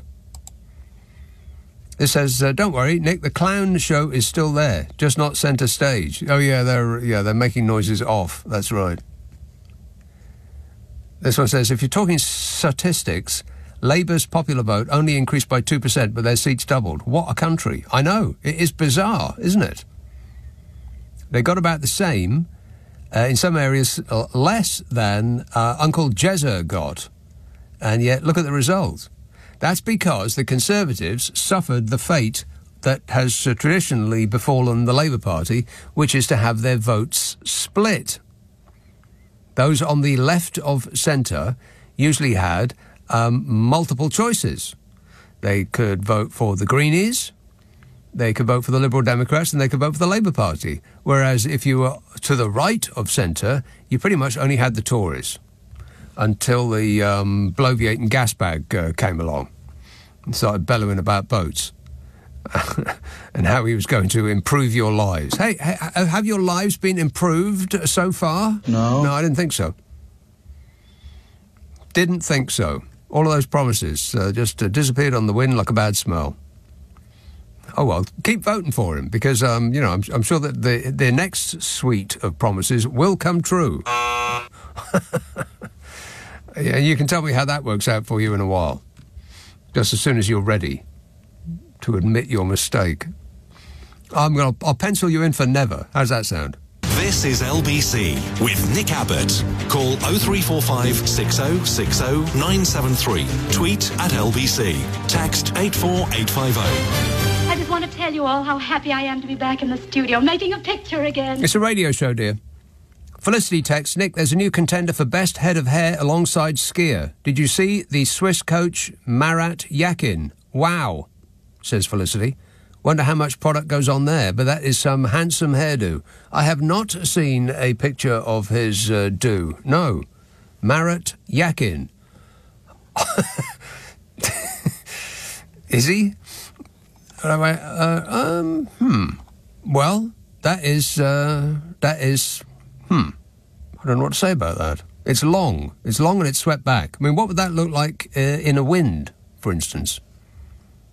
It would, if it caught the wind, he could actually be blown off his feet. But and because it's the kind of hair that would get in your face. I don't think he could actually propel himself along at any speed for fear of blinding himself. He wouldn't have any idea where he's going. That's a bizarre haircut for. But I suppose they would have an Alice band if he was a player, wouldn't he? Is that what they call them? Alice bands? You know that. That hair thing that they stick in their head to keep their hair off their face. Always looks a bit weird to me, but, never mind. Manchester. Hello, Stephen. How you doing, Nick? Good, thanks. I kind of just been listening now, and I'm a bit lost after a couple of your last callers, to be honest with you, because, listen, I'm not going to beat about the bush. I voted Labour. Change was needed and stuff like that. Mm-hmm. There's no way you need to lower yourself when people are talking about Nigel Farage's plane crashing, mate. That's just beyond the pale, that is. Yeah. Listen, a bit too far. He was out of order. All right. Well, I think I told him that and disappeared him. Too sweet. Yeah, too sweet. Do you know what I mean? But I tell you what, I'm kind of thinking, listen, this is like, we voted, we chose a new government and let's move forward. And then these people like that idiot that I just phoned up talking about plane crashes. Get lost. Yeah, you said that already, Stephen. And I responded. It's like we're on an echo. Yeah, I get it. 0345 6060 973. Trevor in Wood Green says, we are rapidly approaching his first 100 hours and he hasn't done anything. Starmer is useless, says Trevor. Matt says, how could anyone have voted for the idiot who got us into this mess in the first place? Just beats me. And Felicity says, Nick, there's a new contender. Oh, no, I've read that one. The Swiss coach, Marat Yakin. Pete says, Nigel Farage winning his seat is like Nigel Farage winning a raffle and finding out the first prize is a lion. He is pleased he won, but he must be thinking, what the hell do I do with that? Well, I would encourage the good people of Clacton to go with all of your problems and queue outside the office of Nigel Farage. I'm sure he will be dealing with your issues straight away, if not sooner. If there's sewage in the watercourse near you, I would share that with him straight away. If there are potholes in your roads, then I'm sure he would be keen to find out. If you can't get an appointment with a GP, then I'm pretty sure that Nigel Farage will leap into action and assist you in any way he can. Make sure that you make a note of where his office is, because he will be spending a lot of time in Clacton, I bet. I bet he's spending a lot of time in Clacton. I bet he can't wait. You know, what with all the history that he has of the Clacton area. He has got Clacton running through his veins.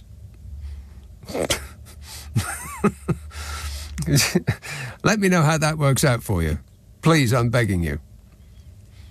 Mark from Gloucester says, well, Labour didn't get in by people voting for them. Their vote share was no better than the last time when Corbyn lost. I know. That's that screwed up system that we got. People keep saying the same thing over and over again. I know. Let's have Cardiff. Hello, David. Oh, hello, Nick. How are you doing? Good, thanks. Yeah, I just got a little bit of a story. I went along to vote on Thursday night, took my passport. Yeah.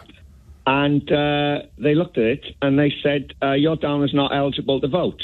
I voted at this polling station for years. Mm. And they gave me a number to call at the local council. Called them. And in fairness, they answered really quickly.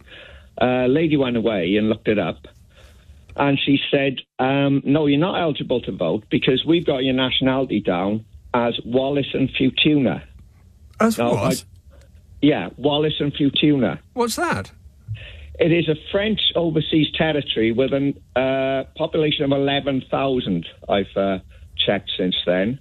Now, what happened, you see, I'm very particular as a Welshman. My nationality is Welsh.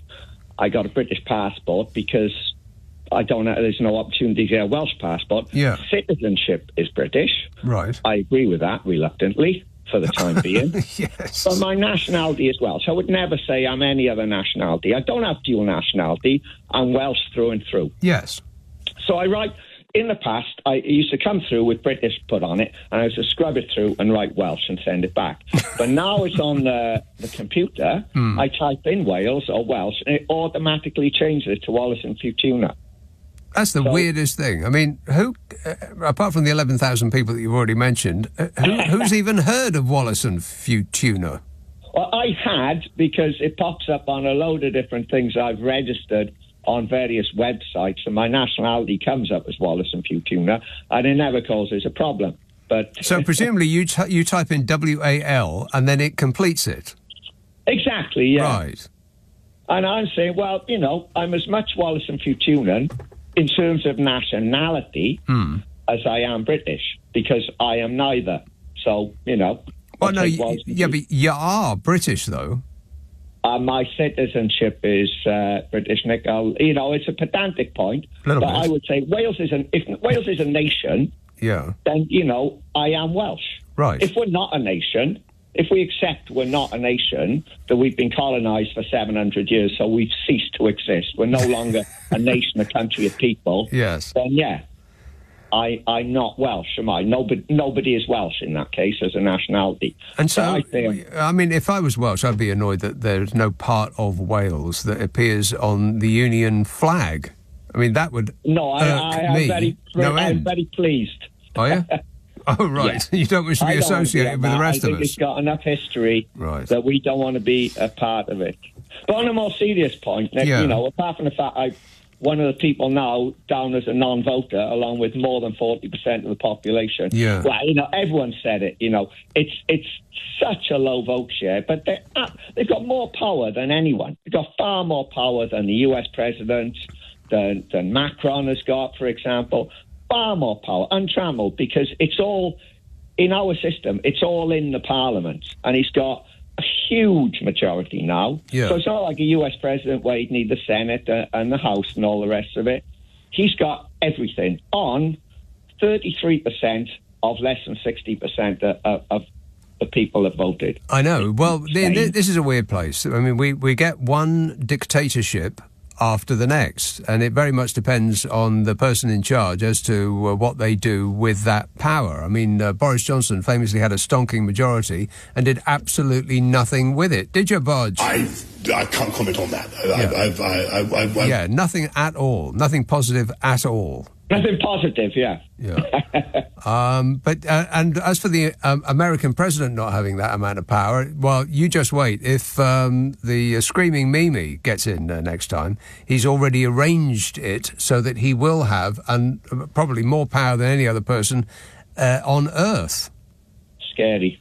Very scary. He's just had it confirmed that if he becomes the president, he can kill his political opponents, and nobody can do anything about it. Well, he did select the Supreme Court, so unsurprising. They're paying him back in spades. All right, thanks a lot, David. Where was it? Wallace and Fortuna, or something? It sounded like a Disney cartoon. I'd never heard of it. I'd be annoyed. Ahmed says, I thought I misheard you yesterday, so I had to recheck, but Cruella did hold on to her seat. Yeah, can you believe that? I'm appealing to the people of Fareham and Waterlooville that it's still under 30 days. Please don't lose that receipt and return her as soon as possible. I don't know what's going on with Fareham, or indeed where it is, but I think there must be something in the water. Well, I know that there's something in the water because this is Britain. Disgusting. But stop drinking it. It's not doing you any good. You imagine going out of a morning with a clear head and voting for Cruella Braverman. Why? Why? I mean, I'd love to know the reason why. James emails, I'd like to thank the former PM, Soggy Sunak, and his wife for repeatedly demonstrating that having unimaginably vast amounts of money does not give you good dress sense. It's almost like the opposite, isn't it? The more money you have, the worse you look. I mean, look at all those tech bros. I mean, that moon-faced creep who runs Facebook. Look at him for a start. Elon Musk, that guy who runs Amazon, dresses like an urban cowboy. I mean, he looks totally ridiculous. Anyway, there's more. He says, just yesterday, his consistently short trousers, skinny tie and misfitting jacket complemented perfectly her designer dress, which looked like it belonged to a lollipop person on a pedestrian crossing. Worse than that, she looked like a pedestrian crossing. I mean, whoever is their stylist, I would fire them straight away, because they're not doing you any good. In fact, they appear to be working against you.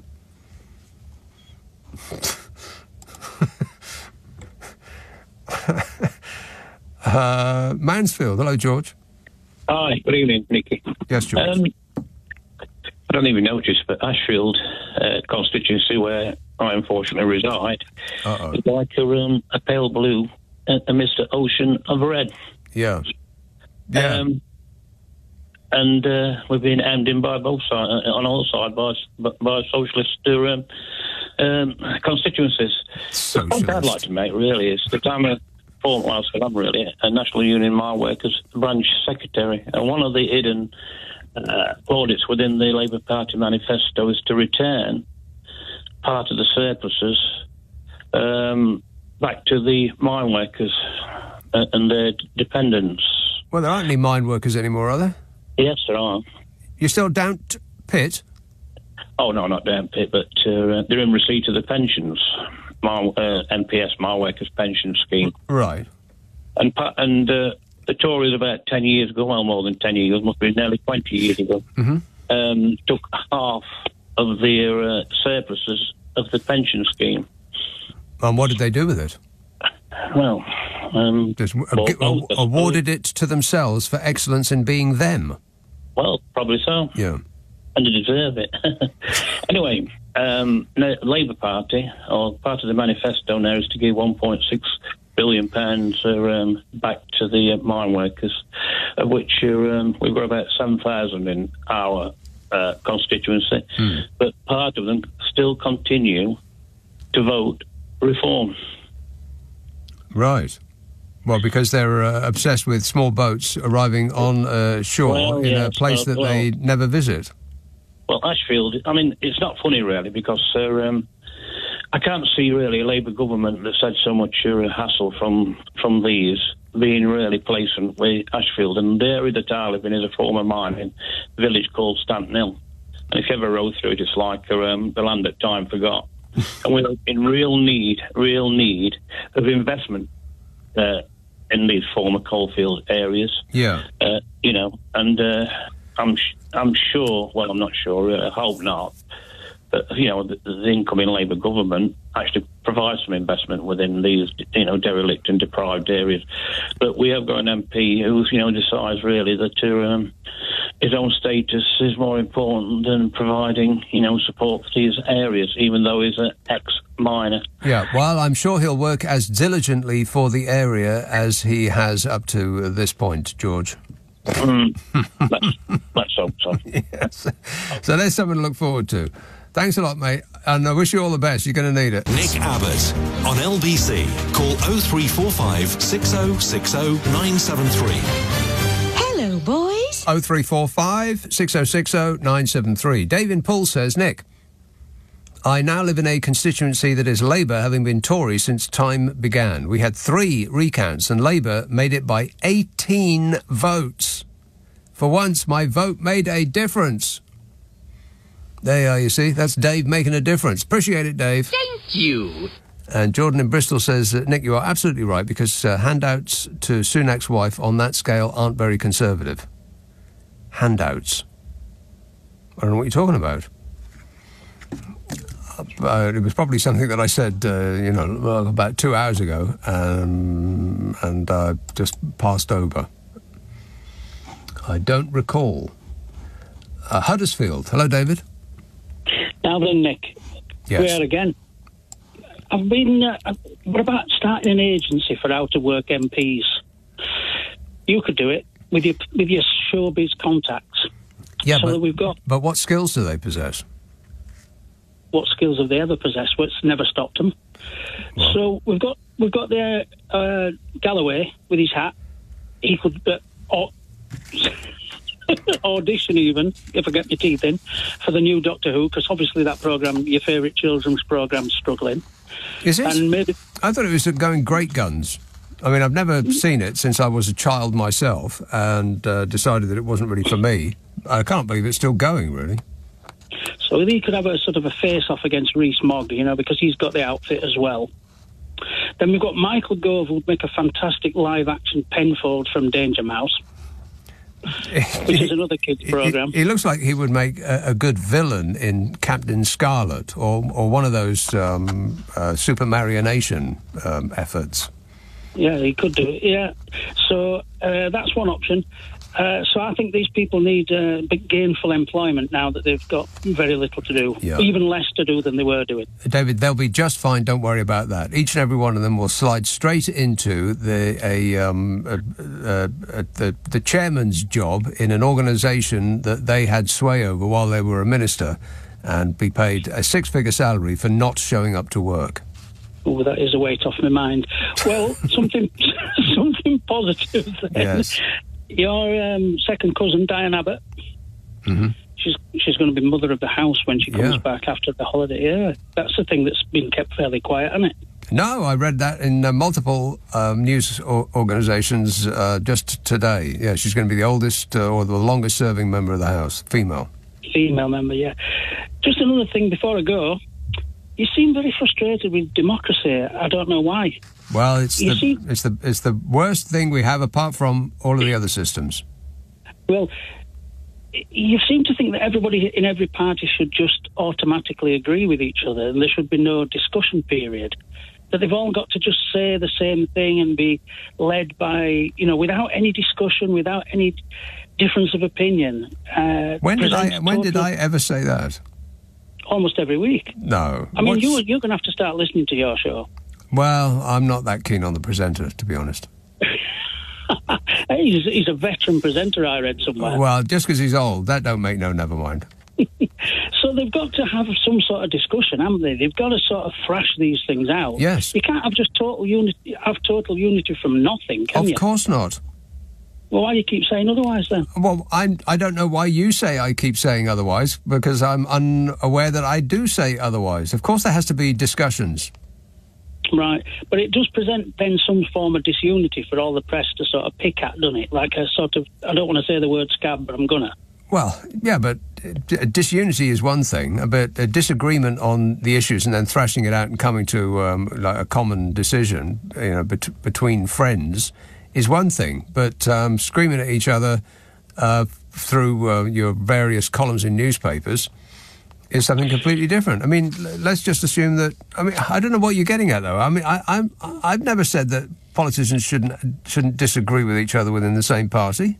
Here's your phrase that you keep saying. Go on. That the Tories will step nimbly over the squabbling left wing. Oh, right. Well, they're bound to squabble then, aren't they, to get to a democratic position that they have at least a chance of agreeing on. Yeah, but you're talking about when I was when I said that, I was talking about the campaign up to an election. That's the point, not just generally in the course of running the country. Okay, well, one nice thought before I go then. Yes. Since I'll have to think about what you've just said and see whether it makes any sense or not. I doubt it. Well, I wasn't expecting a lot. It's nice to have a Prime Minister that's bigger than the cat. Right. Okay, thanks a lot. A listener with material. Oh, no. Elaine in Swindon says, Nick, I'm so happy about the election result, I could clap my feet with pure glee. Your feet? Hope and faith has returned to my heart, says Elaine. However, as I wanted to drink in every last moment, I had the TV on in the background. When Skier and his wife Victoria arrived in Downing Street, a large crowd was waiting to congratulate them. Straight away, they were pulled towards the eager faces and snogged. All along the line, they got kissed. COVID is still here, says Elaine. That's true. And it's whatever was going around, they got it in large amounts. Oh, all that spit. Horrible. James says the candidates get the results before they're on stage, so they already know if they lost. If their faces fall, it's because they're mad and they think the result might magically change. I wonder what the deal was with Liz Truss. Has anybody found out why it took so very long for her to get on stage? I mean, was she having a fit? Was she in a huff? Do they know before the results are read out? I'm not sure that that's true. Is it? Oh, man next door has got his thumb in the air. Yes, they all find out and then they judge whether the spoiled ballots can be used to actually imply a vote for someone, and then they also can trigger a recount. So they have to see it before they get the result to trigger a recount as well. Well, that's disappointing. I want them to. I want the honest reaction etched on their faces when the votes are read out. And I'm a bit disappointed about that. The stuff you learn on this show, though, eh? Educational, no? No. Matt says, Nick, I showed my wife's passport at the polling station. She's younger than me and considerably better looking, and they didn't bat an eyelid. Shows what a waste of time it is. And that's the second time, too, says Matt. You're kidding. So they didn't actually look at the picture at all. They just looked at your surname and checked that it was the same, and that was good enough for them. James says the candidates get... Oh, no, I read that. The candidates get the results before we know it. Well, I don't think they should get the results before we know, before it gets read out on stage. Graham says, Islamist candidates got 6 seats and were close in 20. This is the real story. I don't think it's more of a real story than the Green votes or the Reform votes, both of which got certainly more than that. Surely, 1.93 million people voted Green. But it's a story. It's not the story. Let's agree on that. Basingstoke, Kevin. Hello, Nick. Yes, Kevin. I'm not sure I believe that story about using someone else's passport, do you? I think that seems hard to believe. Well, it seems like an odd story to make up and then write into somebody you don't know on a radio show. But yeah, maybe it's supposed to be a joke. I don't know. But anyway, I heard somebody said something about Nigel Farage, I presume. I mean, I didn't hear it, but about his plane crash. Yes. And then a caller phoned in and said, "Oh, that was really terrible. Why would you say that?" You know, defending Reform UK. But Reform UK have got Ben Habib in their party. Yeah. And he said on Talk TV that asylum seekers drowning in the Channel should be just left to drown. They shouldn't be saved. That's pretty much what he said, yeah, more or less. Yeah. Yeah. I mean, nobody really comments on that. I mean, why is he still in their party? I mean, does Nigel think that's okay that somebody in their party says we should just let people drown? I guess so, yeah. Must be okay with it. Yeah, I mean, and why does Lee Anderson leave the Conservatives? What was it he said? Well, I think he left the Conservatives in order to have a better chance of continuing to be an MP. No, but didn't he lose his job because he said something that he shouldn't have said, something Islamophobic or something? There's no end of people who've said things that they shouldn't oughter, Kevin. Yeah, so let's not drag all that back up. But appreciate the call. Thanks a lot, mate. 0345 6060 973. Oljan from Crawley says, Nick, why they use a pencil in the election? They can easily rub it off and put their own choice. CHOISE. You know when you write something down and it's got that red squiggly line underneath it? That is an indication that you've got something wrong. I think you'd better think that out again. Oljan, if that is indeed your name. And not a medical condition. Why they use pencil on election, they can easily rub it off and put their own choice. Richard in Bolton says, but that's a good question, though. I mean, why do they use a pencil in the election? Because it can easily be rubbed off and they could put their own choice. There's, again, with a hand in the air, yes? So the reason why they use pencil is because pen can smudge. It's because pen can smudge? And it would be classed as a spoiled ballot. Well, pencil can smudge. Pencils can't smudge. Yes, they can. Get me a pencil. We haven't got one. I bet if your life depended on it, you wouldn't be able to find a pencil in this building. I bet you can't. Go on, I double dare you. See if you can find one during the course of this news break. I bet there's not one single pencil in this entire building. Smudge. Richard in Bolton says, hi, Nick. Now, what? Not smudge, but smug. Now that smug has been ousted, he can go back to living in the 19th century. This says, I have no idea how you will manage to make fun of Starmer for 5 years. Yes. That is a good point. He's not a particularly funny person. No. Leave it with me. I'll have to think of something. I mean, we've always got, the screaming Mimi. Ancient Orange will always be there. Don't be rude. So there'll be him. But over here, it just won't be as funny as it used to be. I'll just have to think about it. I think I'll have to think something up. Don't worry about it. Something will crop up. I have no doubt. 0345. Oh, well, there's always the royal family. So did you see them dressing up for that thistle thing? Oh, I have detailed files. One moment. On your radio, on Global Player, and Play LBC. leading Britain's conversation. This is LBC.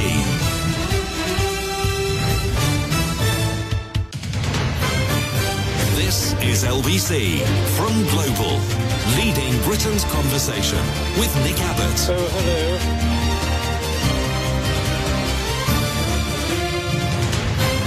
And I can't stand him. 0345 6060 973. Rob says, in Maidenhead, the voting booth pencils are tied to the shelf. Clearly, we cannot be trusted like other people, which might explain our Tory past. Now we've gone Liberal Democrat. Might the strings be done away with? Well, now you've proved that you can be trusted with a pencil, Rob. Maybe. Fingers crossed. 0345 6060 973. Well, maybe you saw the pictures of the Queen and the Chooky Emperor. The Queen and the Duke of Edinburgh have become members of Scotland's greatest order of chivalry, the most ancient and most noble order of the Thistle. And when I read that, I thought, as you did, I bet, when I read it, the Queen, isn't she unavailable for ceremonies due to being dead and all? No, the other Queen. You know, Chaz's current wife. The not my Queen.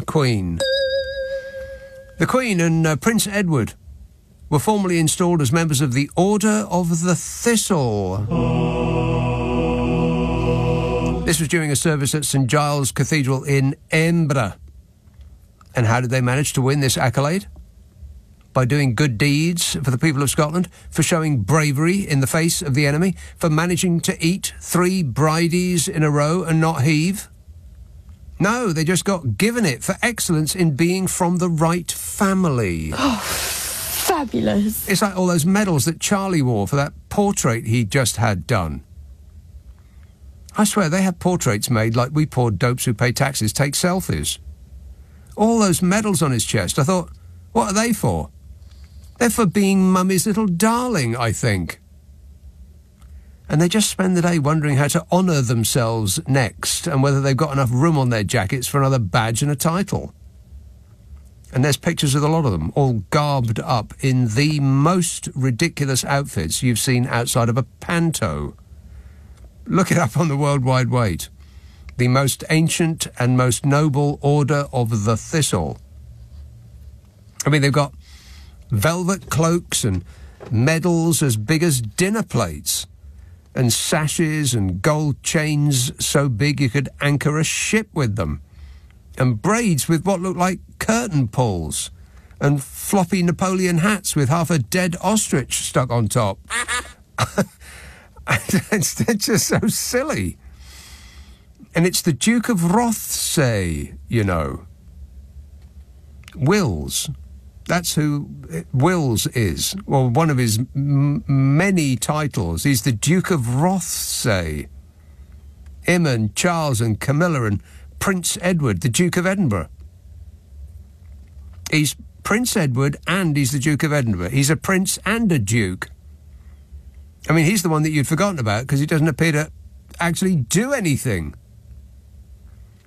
And they must be tottering around in clobber that's worth the price of a semi-detached in Ealing, with the self-satisfied smiles of people who don't think they look out of place at all in a country where millions of their subjects are going to bed hungry and ex-military veterans are sleeping on the streets, and they've got thousands of empty rooms in their palaces and castles and manors and houses and lodges and estates and cottages, and their cottages are the size of mansions. And then they had a procession, because of course they did. They had processions like we take walks. I bet if they did walk somewhere and they weren't accompanied by a marching band, they'd wonder if they'd gone deaf. And it's the king who gives out the awards, and he made his wife the Royal Lady of the Thistle. And he made his brother, Prince Edward, a Royal Knight. And Prince Edward's father was the Duke of Edinburgh. And Prince Edward is the Duke of Edinburgh. He's his own father. Confused? And all that was done with a straight face, like it's not the most utterly preposterous thing you've seen outside of a Liz Truss premiership. Absolutely. And the king began the ceremony by telling his wife, "It's our pleasure, Her Majesty the Queen, be installed a lady of the most ancient and most noble order of the Thistle."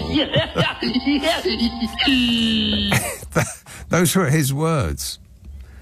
And the cap-doffing press can't help themselves but make out like this is all perfectly ordinary in a modern country by listing some of the thousands of charities that Chaz and the rest of them are patrons of or presidents of, for which they do absolutely nothing whatsoever. I mean, the king is patron of 669 charities.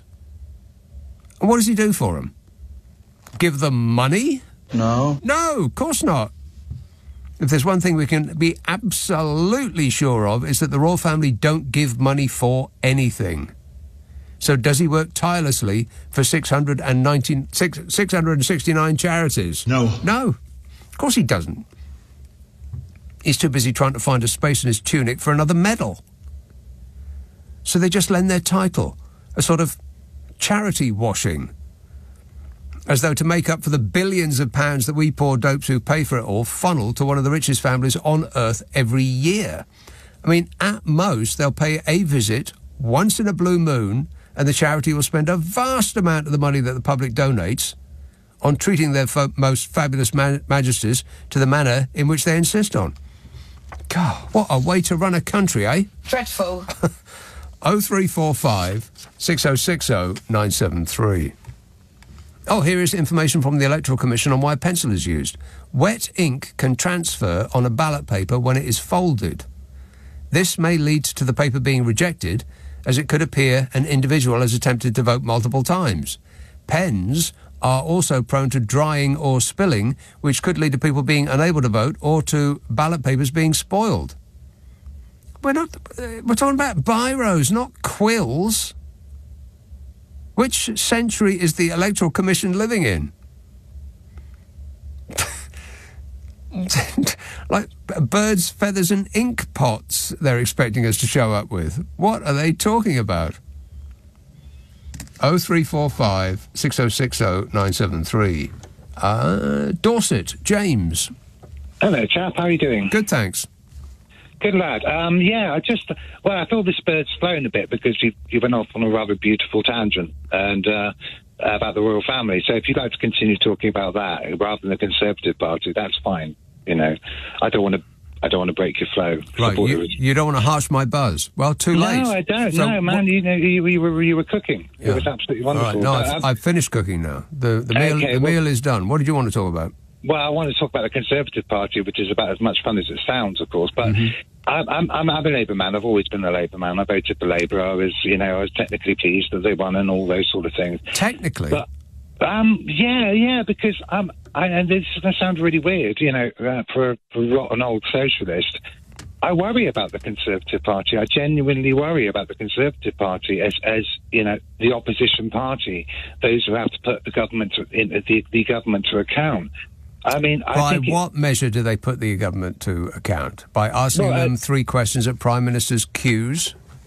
Well, that's just the way the system runs. So that's the way that the machine works. So you play the machine, but I think it's important to have a strong opposition rather than.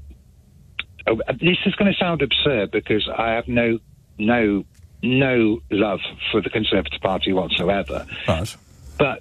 But there always is a but.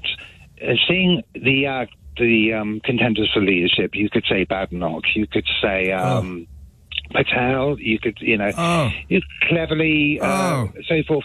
I mean, I was kind of there was a part of me that was very disappointed to see Mordaunt being voted out, and that's a terrible feeling. Do you know what I mean? No, I have no idea what you mean. You were sad? You're totally not on the same page, are you? No, not at all. Oh, no. But I think, in the sense that, I always had a kind of grudging respect for Rory Stewart and the Dominic Reeves and the David Gawkes and things. Because I mean... Why Rory Stewart? Why Rory Stewart? Because I think... You think that he was one of the moderate ones?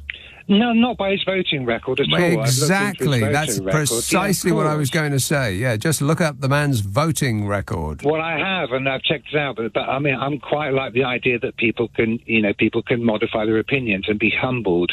And Liz Truss had no humility as she walked out, did she? Let's be honest. Same as she George didn't Galloway. seem to have any idea what was happening to her. I mean, somebody will presumably explain it to her in good time, but when the news sinks in that she's not an MP anymore, she'll be furious. Well, she's probably already filed off her application for another political party, not further, not a million miles away from. She'll be making a 6-figure sum addressing some weirdly opaquely funded think tank before we've finished this conversation, I bet you. That's probably the depressing truth of everything. I think you've just summed it up quite nicely there. Hey, it's been nice chatting to you, though. Has it? Well, I don't know. You're all right, aren't you? Yeah, let's not get carried away. All right, thanks a lot, James. 0345 6060 973. Pam says, if you voted Labour, then you have no rights to make any complaints for the next 5 years. Enjoy the bumpy ride. That's just nonsense. Of course you have rights to make complaints for the next 5 years. Doesn't matter which way you voted. Making complaints is our national sport. It's what we're best at. I mean, football's not what we're best at. That's absolutely certain. Rob says, Nick, in Maidenhead, the voting booth pencils are tied to the shelf. I'm pretty sure I've read this one already.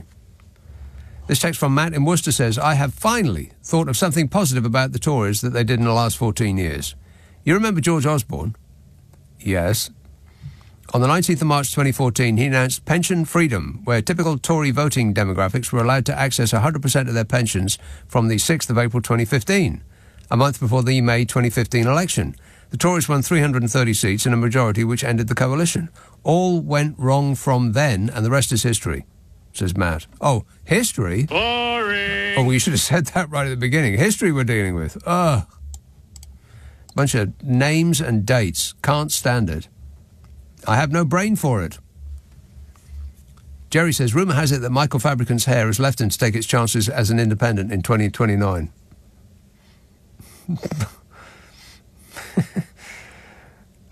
Mary says, it's true. Pencil is always used on ballots because when it's folded, pen could transfer, pencil won't. If pen transfers, it will be considered a spoiled ballot. This is biros we're talking about. Biros don't transfer. And no one uses a pen and ink anymore. No one. Don't write me telling me that you do, because you don't. Richard says, hi, Nick. Don't those defeated Tories look pathetic? Those same people who were dangerous and toxic last week. Strange, isn't it? Yes. It is a bit weird, yeah. They're not to be feared anymore. Well, I don't know. I mean, all of those opaquely funded think tanks, they haven't gone away, you know. And because they are doubtless funded by billionaires and the oil industry and the tobacco industry and all the rest of these evil organisations, they aren't going to be disappearing anytime soon. In fact, they will be redoubling their efforts. I betcha. And their individual mouthpieces will be all over your television screens from now until the end of time. And they'll just be yelling ever more loudly. And their pernicious influence will do nothing other than grow, I bet. Because they will sow discord and seed misinformation and pretend that they are ground roots organisations when actually it's just a few evil billionaires out of a Bond movie, but the evil millionaires in Bond movies do actually have, some sort of plan and ability right up until the end part where they lock James Bond in a room in which they expect him to die and then they walk away and not wait till the part where he actually dies. Why do they always do that? It's almost as though they have not themselves seen how a James Bond film works. Wait till he's dead, then leave the room, for crying out loud. Anyway, 0345 6060 973. I mean, these are just tips. If you are planning on taking over the world as an evil megalomaniac, wait until James Bond dies, then leave the room, not before. It's just advice. That's just good advice. This is LBC. This is LBC with Nick Abbott. Shut up. Oh, hey, I keep forgetting. I must remind you that I do a podcast with Carol McGiffin. Yeah. Now, it is amusing. In fact, it's laugh out loud funny. And it comes out twice a week. And it's the 2 points in the week that I laugh the most. I mean, we just set each other off. It's called What's Your Problem with Nick and Carol? And the genius idea behind it is that we solve people's problems. Sometimes we actually do. Now, if you have a dilemma that you want us to have a bash at, then simply send it to the following address. nickandcarol@global.com. nickandcarol @global.com, and prepare to be totally satisfied. Oh, right, yeah. Ask for it by name on an internet near you. What's your problem with Nick and Carol? It's on Global Player. If you haven't got Global Player, it's free. Get it from your App Store or globalplayer.com. And the podcast comes out on... In fact, the one that's coming out on Monday is our 250th episode. 250. And I think you will be amused. In fact, I think you'll love it. What's Your Problem with Nick and Carol?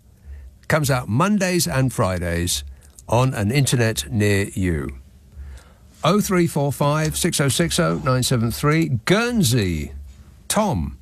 Yeah, hi Nick. I'm just calling about Boris Johnson and why he didn't stand in the Uxbridge election. No one's actually said that, and how he's claiming to be the saviour of the party, and yet he didn't have the bottle to stand in the bravely election. Ran away. Yeah. No one. But on the flip side of that, I've also got a bit of admiration for Jeremy Hunt. Got to say that carefully. Mm-hmm. But he did quite well. I don't really like the bloke's sort of politics, but he really fought for that seat. Was it Isha or somewhere? Well, I sort of liked his speech at the end there. It was okay, I thought. Yeah, I didn't object to it. Begrudgingly, yes. sort of, give him a pat on the back. Right. And the other thing, say, on a royal note, coming from Guernsey, we're having a royal visit, I think, on the 16th of July. Well, you better start painting then, Tom. No, but we've all been given a bank holiday. Have you really? What, in order to show your appreciation of their majesties? We're all going to go there, and what's really good is, say, I'm a committed Christian, and I'm a serial adulterer as well, like Camilla and Charles. And they're holding a church to celebrate adultery. So it's going to be quite a good... Well, that sounds super. That sounds like a day for all the family. A day for all the Addams family. All right, good news. Thanks a lot, Tom.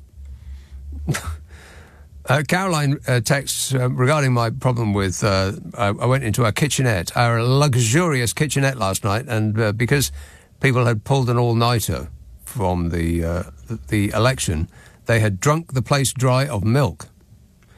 And the only thing that was in there was oat milk. Ugh. Disgusting. Oat milk. And Caroline says, regarding oat milk, it's not milk, it's oat water. Yeah, that is actually more accurate, yeah. Oat water. I tried all of those things. I couldn't live with any of them. Went back to fresh, delicious milk.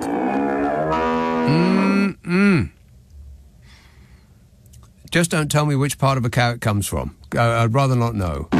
It comes in bottles. That's all I want to know. Troy says, I always felt Liz Truss hadn't a clue of what she was talking about. She is an AI robot programmed to talk rubbish, to talk words in any order that include wokery, eating, tofu, growth and economy. I'm genuinely unclear. She's very unclear about that. And Johnny in Gloucestershire says, is the freak show known as the House of Lords the reason why the UK is the laughingstock of the world? Well, we're not the laughingstock of the world. We're the second biggest laughingstock of the world because of the Screaming Mimi in America. Oh, shut up! I mean, he's funny, but, you know, not funny. Lancashire, Oliver. Hello. Yes, sir. I rang up to tell you why we use pencils to vote with. Right. Why do we use pencils to vote with? They are indelible pencils. Indelible? If you look up the word indelible, yeah, it means can't be rubbed out. Of course they can. No, they can't. Of course they can. That's the whole point of a pencil. That's why the pencils have a rubber on the end of them. They are. You notice they're those funny little fat pencils. Yeah.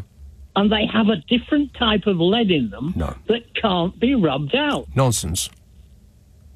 There's no such thing. And plus, they weren't those little. They weren't little fat pencils. They were ordinary pencils.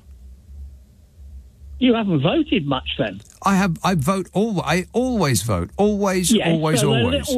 They're little fat brown pencils. No. They aren't. They are. They most certainly are not, Oliver. I don't know why you would be lying about that. I'm not lying about it, dear boy. He lied.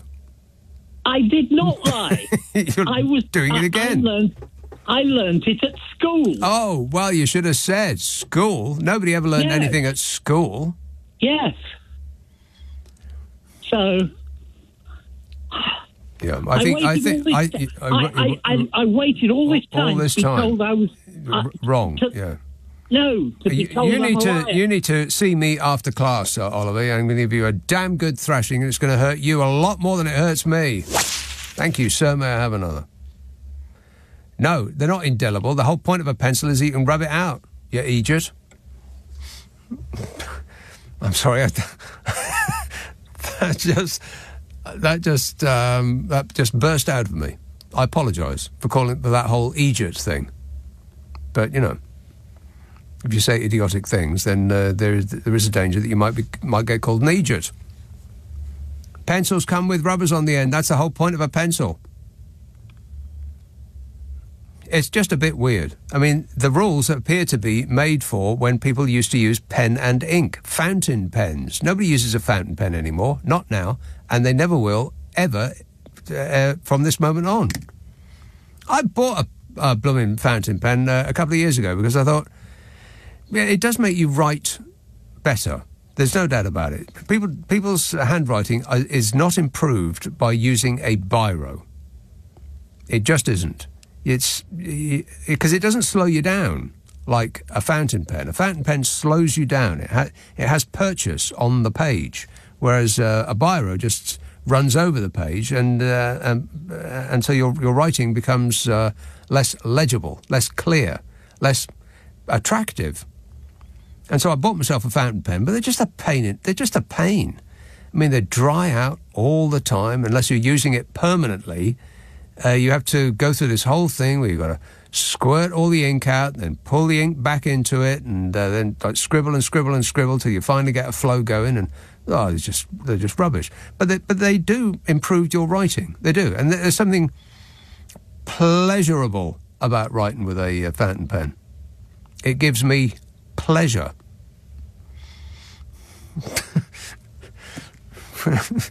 Which always sounds a bit weird, doesn't it? The word pleasure. If you take pleasure in saying the word pleasure, it sounds a bit rude. Disgusting. Awful. But yeah, those rules seem to be made for a different age. Nobody uses a fountain pen anymore, and pencils are not indelible. They are delible. Is there such a word? It doesn't matter.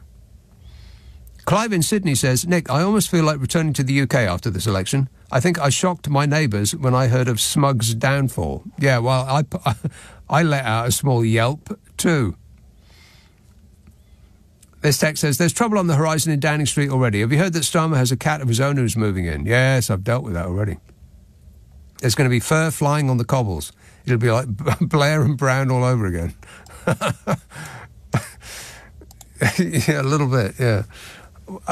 So what's going to happen to the cat then? Because you can't have a cat who's used to getting its own way and having its own, manner, and then you move another cat into the same house. That's just not going to work, is it?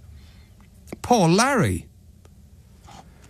So that is a developing story, and I'll let you know if anything changes. Cannock, hello, Craig. Hi, Nick. I'm hoping you're well. Yeah, fine, thanks. Yeah. Good. I don't know if you noticed, all the time that Boris initially, then Liz Truss, then Rishi were on about stopping the boats with Rwanda. Yeah. And they've completely failed, didn't they? You've got then the situation with Keir Starmer's come in, and within 24 hours, he's managed to already stop the planes, turning it out so that Rwanda's not going to happen. Yeah. So you've got to look, the way that Conservatives were, we're going to do this, we're going to do this, we're going to do this. And Starmer's come in and he's actually got on with it. He does seem to have hit the ground running, yeah. I mean, of course, he had a long time to prepare for this because we all knew it was coming. But, he appears to have made some pretty solid decisions so far, what with the cabinet that he has surrounded himself with. Oh, yeah. Don't get me wrong, it's really nice to see, but at the same time, it just feels wrong. It feels a bit weird, We've had this thing of so long, and it's kind of, hang on a minute. Other thing I've noticed, I don't, people aren't talking about this, but I don't necessarily think Starmer's got this majority of, 142? I think it's more like, let's see, with the Liberals likely to go with Labour on most of the votes, we talk about centre-left versus the right. We're talking about probably more like a 300 majority, isn't it? Well, it's plenty enough to get what he needs to get done. Oh, definitely. It's good to see after all this time. But you're right. It does seem a bit weird that there's no clown show, there's no drama, there's no people performing for the spotlight. There's none of that. It's just he seems to be like a professional. Can you believe that? No, we can't have a professional in charge, can we? Well, it does seem a bit strange, yeah. He's going to put you and James O'Brien out of a job. Well, I don't know what... I mean, James O'Brien will be able to think of no end of things to say, but how am I going to make him funny? I don't know. I've got no idea. Oh, I'm sure the other thing they can do, though, I mean, Nigel Farage will keep you pretty busy, I think. That's right, yeah. Yeah, so you could always go down that route. What I am waiting to see is we've got the situation. From me, Farage, how can I put it? He needs to be the big fish. He doesn't care about the size of the pond. He needs to be the big fish. So. Yeah, probably not a good idea to mention the word fish around Nigel Farage because he made a lot of promises to people what fish, and I don't believe that any of them have come true. Now, those Fisher persons probably right furious with him, so just don't say the word fish around Nigel Farage. Don't put those two words in the same sentence, all right?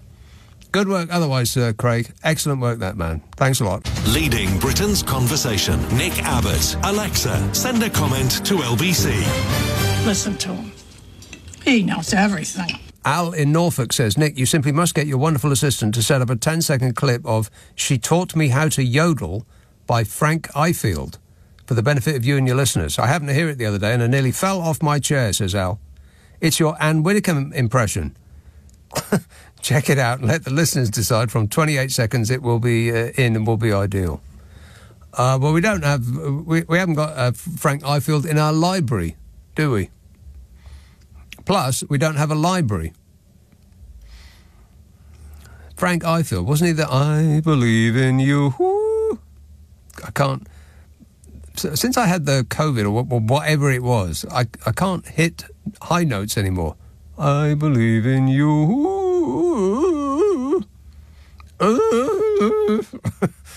But I can still do Anne Widdecombe.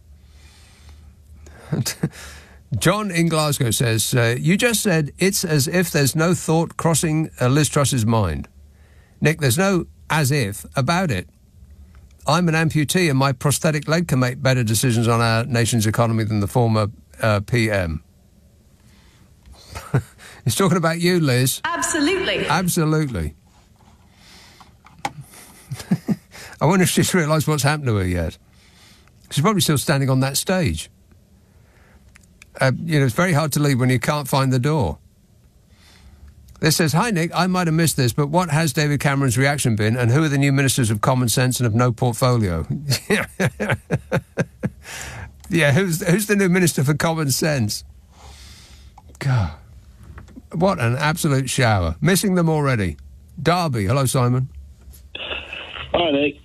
Just a quick couple of things.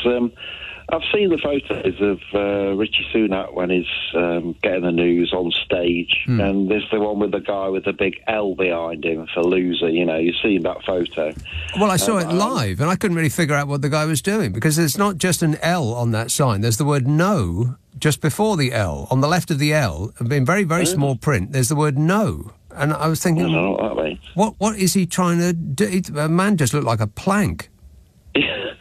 But I haven't seen the picture of all of the candidates until tonight. And have you seen the guy with the ventriloquist dummy and Count Binface on it as well? Yeah. I know. I was like, what? I couldn't believe it. I mean... Only in Britain. Well, you know, recently we've had a lot not to feel very proud of, but I really do feel quite proud of that, because nowhere else in the world would allow that. I know. I mean, look at what's happening in France. They got ridiculousness. Yes, I know. I love that. Look at what's happening in France. They got riots in the streets. People have been injured to the point they've been taken to hospital, and the whole country's on fire and has flipped upside down and is sinking. And in this country, absolutely nothing at all. The most disturbing thing was that bloke who had the baked beans print on his balaclava. It does look fairly creepy, I must admit. Horrible. Really horrible. The other thing I want to bring up, I've always thought that proportional representation would probably be a fairer way of doing things. But after seeing 4 million people vote for reform, I'm starting to change my mind a bit. Because I'm thinking, hold on a sec, if we had PR, they'd have a hell of a lot of swing in Parliament, wouldn't it? And I'm thinking, the thing maybe it's not such a good idea. Yeah, well, at the moment, the Reform Party would say that proportional representation is the way to go. And the answer to that is, we had a referendum on that. The people have spoken. Unless you think that referendums can be retaken if you don't like the result. Well, if we ever have one again, I'll be remembering that, that's for sure. Because, God, we could not... You couldn't want them being in those sort of figures. It'd be a nightmare, wouldn't it? It's going to be bad enough with 5 of them in there. Yeah, I bet the Anderson runners got back in. Simon, if they show up week in, week out, then I'll give you a crisp £5 note. How does that sound? I agree. But you know what it's like, though. The press are going to give them loads of press as if they are there every day. Yeah, painful. Yeah, they'll show up for they'll put their heads around the door to fill out their expenses, and that'll be the last. If Nigel Farage's record as an MEP is anything like his forthcoming record as an MP, we won't see him. Simon, thanks for that. Yeah, if the Reform Party say that what we actually need in this country is proportional representation, then that's exactly what should get thrown back at them. Yeah, we had a referendum. The people's opinion was made quite clear on that score. Unless you think that we should have a second referendum. We should have a second referendum. Yeah, right. OK, I'll keep that in mind. 0345 6060 973. David Paul says, Mr. Blobby in his Daily Fail column was writing about how to bring Keir Starmer and a Labour government down. It's incredible how depraved he is. It's just a pathetic game for him. Wishing the worst for the Labour Party and Keir Starmer is wishing the worst for the country and all of us who live here. He is such a selfish, morally corrupt, nasty individual. Ain't that right, Bodge? Yeah. Wait a minute. Yes. You nutshelled it there, Dave. Paul in Shoreham says, Nick, did you hear that since losing his seat as an MP, Michael Fabricant has offered his services to work for Donald Trump? Trump turned him down, though, because he didn't approve of the amount of product that Fabricant uses in his hair. I'm not playing that clip again. Not in this show, anyway. Kim in Wimbledon says, Nick, seeing Nadine Dorries spewing her love for Boris Johnson on the election coverage on Channel 4 will stay with me forever. I did see... I mean, I chose the wrong channel to tape and then watch the following morning. I didn't want to stay up because, you know, I'd have to have waited till 5 o'clock in the morning to see Smug lose, and that's just way too much sleep to lose for that. So I went to bed early and I taped it and I started watching it in the morning as though it were live. And I made the right choice. Except that I taped the wrong channel, because I taped the BBC instead of the Channel 4. I had no idea that Channel 4 was going to be so amusing. Because she does appear to be in love, LUV.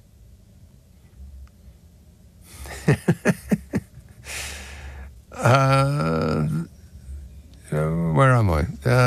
Text says, the highlight of the election night was undoubtedly Nadine Dorries telling Channel 4 viewers that Boris had suffered hardship growing up. Yeah, I saw that too. I'll sum that up for you.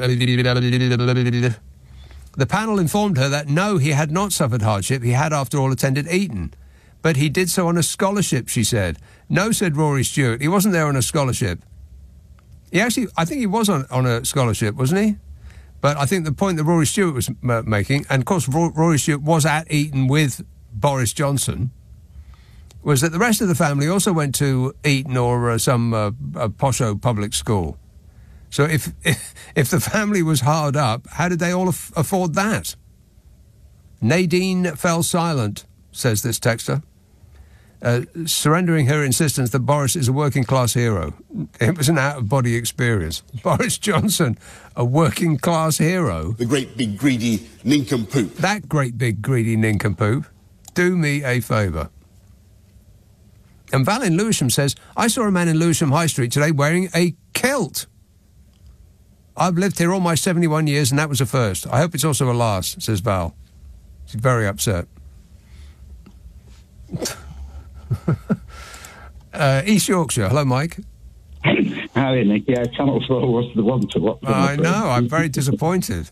Yeah, just to pull you up on the indelible pencils thing. Yes. Indelible pencils are a thing. Huh. And they were used in our elections until the turn of the century. It was Blair that... Well, I don't think it was personally Blair, but it was during his early career as Prime Minister that they were dropped. Well, why were they dropped? Because they were expensive. But what's an indelible pencil, then? A pen? No, it's the other guy who was on was right. They used a different graphite that actually contains like a dye. So it isn't just the graphite. When you put apply it applies a sort of dye onto the paper, and that's indelible. But they were used in elections for that exact reason, so that you couldn't rub them out. So what you're describing is not really a pencil, then? No, I suppose if you look at a crayon... Well, exactly. That's exactly what I was going to say. It's more like a crayon. I mean, I can understand that if people used a crayon to vote in Boris Johnson... Because that would fit perfectly. Yeah. Wait a minute. Wouldn't it? It would, yeah. But another little thing, talking about election systems, I quite like the French one because you have your first one, so you can do a protest vote. Yeah. And you can scare the living daylights out of somebody. Right, and then you go outside and you set fire to a car. Yeah. And then you come back and you do your second one, you do your proper vote. Because you couldn't have scared the living daylights out of politicians. First time they looked like a complete wipeout. Yes. And then you vote sensibly. Vote with your head, with your heart the first time and your head the second time. Right. Yeah. Whether the French have a sense of humour like mine, I don't know. No, I think they're too busy throwing paving stones at each other at the moment to find it funny.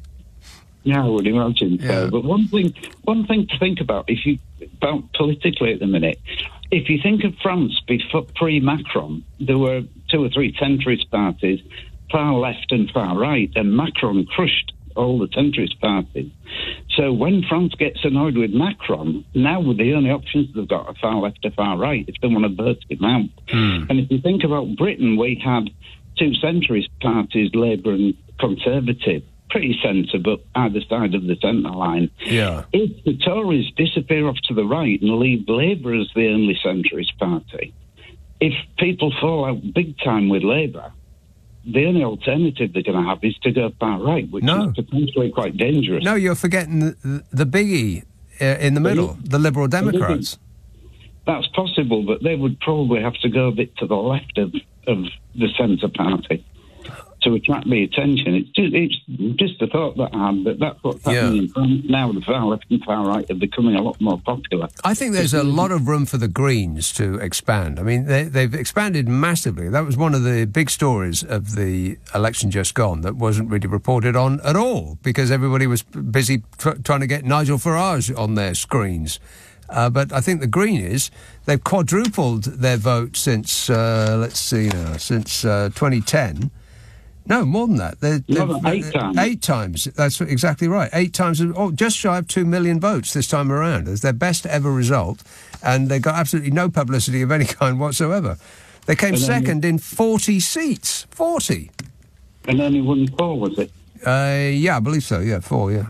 Yeah, I mean, that's where proportional representation would help, because then the Greenies, the Lib Dems could become a thing. Yeah, exactly. Yeah, well, I think there's plenty of space above them to grow into, the Greenies. Yeah. I hope so.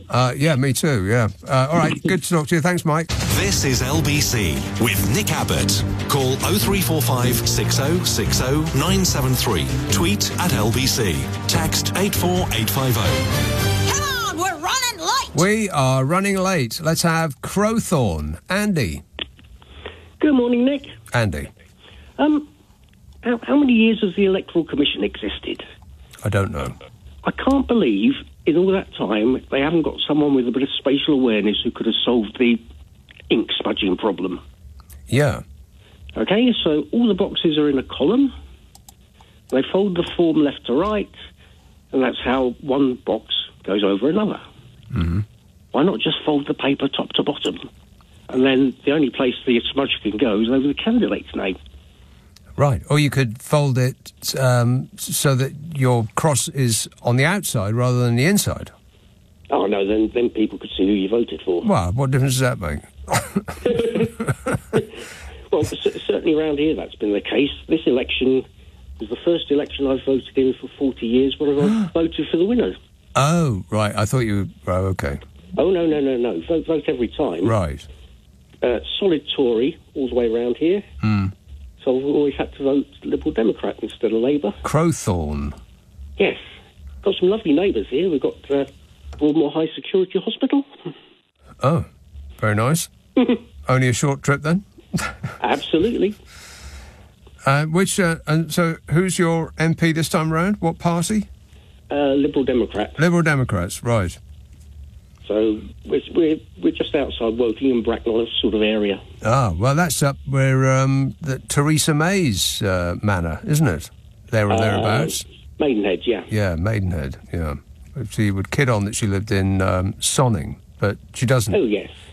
Not really Sonning. Not until you get past that main road, I don't think, is Sonning. I suspect that she's more Twyford. Get her. Yeah, okay. Get her. All right. Thanks a lot, Andy. 0345 6060 973. Nick texts, if I were Larry the Cat, I would check my contract of employment for any clause, CLAWS, and the T&Cs to guarantee me a peerage once I retired. Oh, painful. I am actually in pain right now. Thanks for that. This text says, we should go full-blown proportional representation. I studied it as part of my law degree. Read the Roy Jenkins report that suggested it's the most democratic way. You're telling me to read a Roy Jenkins report about proportional representation? Yeah, well, let me think about that for a second. No. No. Homework at the weekend? But, sir... This text says, apparently the Tories are blaming Meghan Markle for the loss in their election. Or their loss in the election. Is there nothing she will not do for attention? Yeah, thanks a lot, Meghan Markle. What is the obsession with Meghan Markle? I mean, what is going on there? It just seems just deeply weird, doesn't it? Lucy says, hi, Nick, it's funny how the Daily Fail wants to encourage Brits to emigrate while berating the immigrants that come and replace them. Yeah, just too strange. It's like the people who write for the Daily Mail don't read the Daily Mail. Rachel in Newport says, I'm Welsh and I'm supporting England. Well, I wouldn't say that out loud if I were you, Rachel. Keep that to yourself. Basildon, Jackson. Hi. Jackson. Thanks for taking my call. Go ahead. Yeah, so basically what I'm trying to say, we Labour won the election, okay, that's a great thing. But I'll be honest with you, I voted for different parties because we would like to break that cycle, which is Labour or either Conservative coming into the power. Yeah. Okay, now, what is my main point is here? I don't know. So what is my main point is over here is, the mayor of London, he's a Labour Party mayor, right? Mm-hmm. So to 2012 or 2018, I believe that they introduced electric vehicles, so encouraging people to use the electric cars by protecting environment. Then they say, okay, so electric cars don't need to pay congestion charge in London. Right. So last few days, I'm just getting the news from the TFL, their news, and saying this year, December, basically, technically speaking, from next year onwards, all the electric car owners, they have to start to pay congestion charge. Mm. So do you believe, I believe that one, they promised something, people bought the electric car, obviously the energy bills is too high, and at least they thinking, okay, at least they don't need to pay congestion charge. But apparently the TFL is starting charging them congestion charge from next year. Right, well, I don't know about that, but the two things are different. You're talking about the congestion charge, but there's also the ULEZ charge, the ultra-low emissions zone charge, and they're not being charged for that, right? No. Right, it's not okay. for ULEZ. It is congestion charge. Right. It is congestion charge. Yeah, but whether you're driving a car that has got poison coming out the back of it or not, you are still causing a congestion if there's enough of you. Yeah, but what they said is if you have an electric car, okay, you don't need to pay congestion charge. That's everyone believes that one, and I know a lot of guys who actually self-employed as well. So they bought the electric car because they don't need to pay congestion charge. What I mean? They probably bought the car because they don't need to pay the ULEZ charge. No, because of the congestion charge. Because it was free of charge for them if they using. If anyone who got electric car, it was free of charge. Okay, well, I'm unaware about that. If you say so. Because I just read the news from the TFL. I say it's from next year onwards you have to pay £15 congestion charge. Okay. All the electric car owners. Right. It clearly says over there. Mm-hmm. So what happened? The people who bought the electric cars. So what happening to them now? So what government, what TFL going to do about, what kind of explanation they can give to the car owner who already bought the electric car? Well, think of it like this. If everybody was driving an electric car, If every single person on the road was driving an electric car, and yet there were too many electric cars on the road and they were all causing a congestion, how would you sort that out? But then again, then why they encouraging people to buy the electric car? Why should we encourage people to buy electric cars? Well, for the very good reason that they produce less pollution out the back. That's fine, but then again, behind the scene, why they just later on saying that now onwards everyone have to pay the congestion tax for the electric car? Well, how would you get people to use their cars less if everybody used an electric car and were causing congestion? Okay, but then again, then why on the first place? Why they're saying if you have electric car, right, then you don't need to pay congestion tax? Because they were encouraging people to buy an electric car, I suppose. Okay, so take this scenario now. So I mean, let me give you this scenario before you give me your scenario. You know that you go to the chemist and there'll be a rack full of these brand new razors, and it will have some groovy handle, and there'll be 10 razor blades going all sorts of different directions, and it will move around, and they have an opening offer that you can get that new handle and 3 razor blades for 50 pence.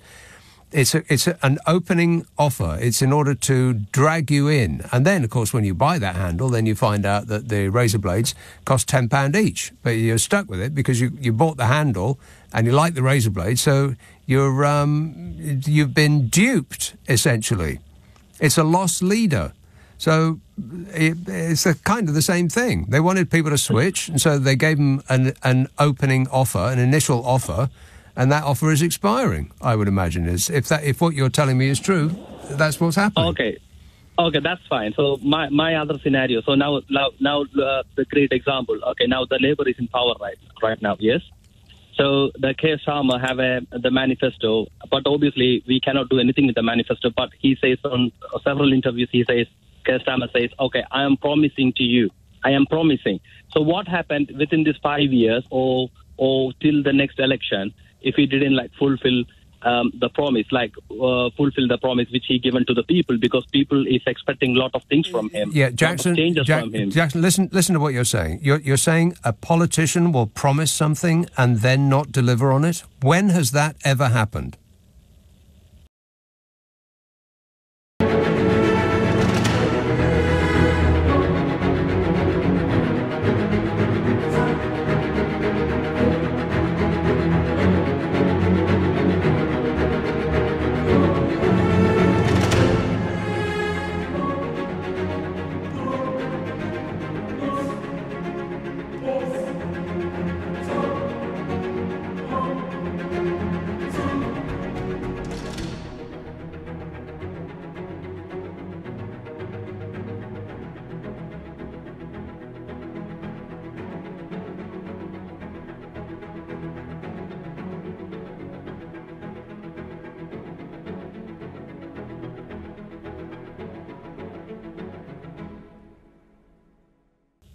It happens always, same thing with the Conservatives. No, I don't think. I've never heard of that happening. A politician promising something and then not delivering on that promise. Have you ever heard of that, Boris? I don't think so. I don't think ever in the history of politics has ever any politician promised something and then not delivered on that promise. I can't recall it. Not myself. But thanks for bringing that to our attention, Jackson. And looks like you get the last word. I think I could pick one of these at random. Jackie in St Albans says, "Hi Nick, does anybody know what will happen to all the money that we've given to Rwanda now the scheme has been abandoned?" Yeah, I think Rwanda is going to be waking up laughing. They'll continue to be laughing until that money is run out, which will take I don't know, forever, because there's a lot of it, huge amounts, hundreds of millions of pounds. We'll just add it to the hundreds of billions of pounds that we don't know what happened to either. Don't know what happened to either. Don't know what happened to either. Don't know what happened to either. Don't know what happened to either. Don't know what happened to either. Don't know what happened to either. Don't know what happened to either. Don't know what happened to either. Don't know what happened to either. Don't know what happened to either. Don't know what happened to either. Don't know what happened to either. Don't know what happened to either. Don't know what happened to either. don't know why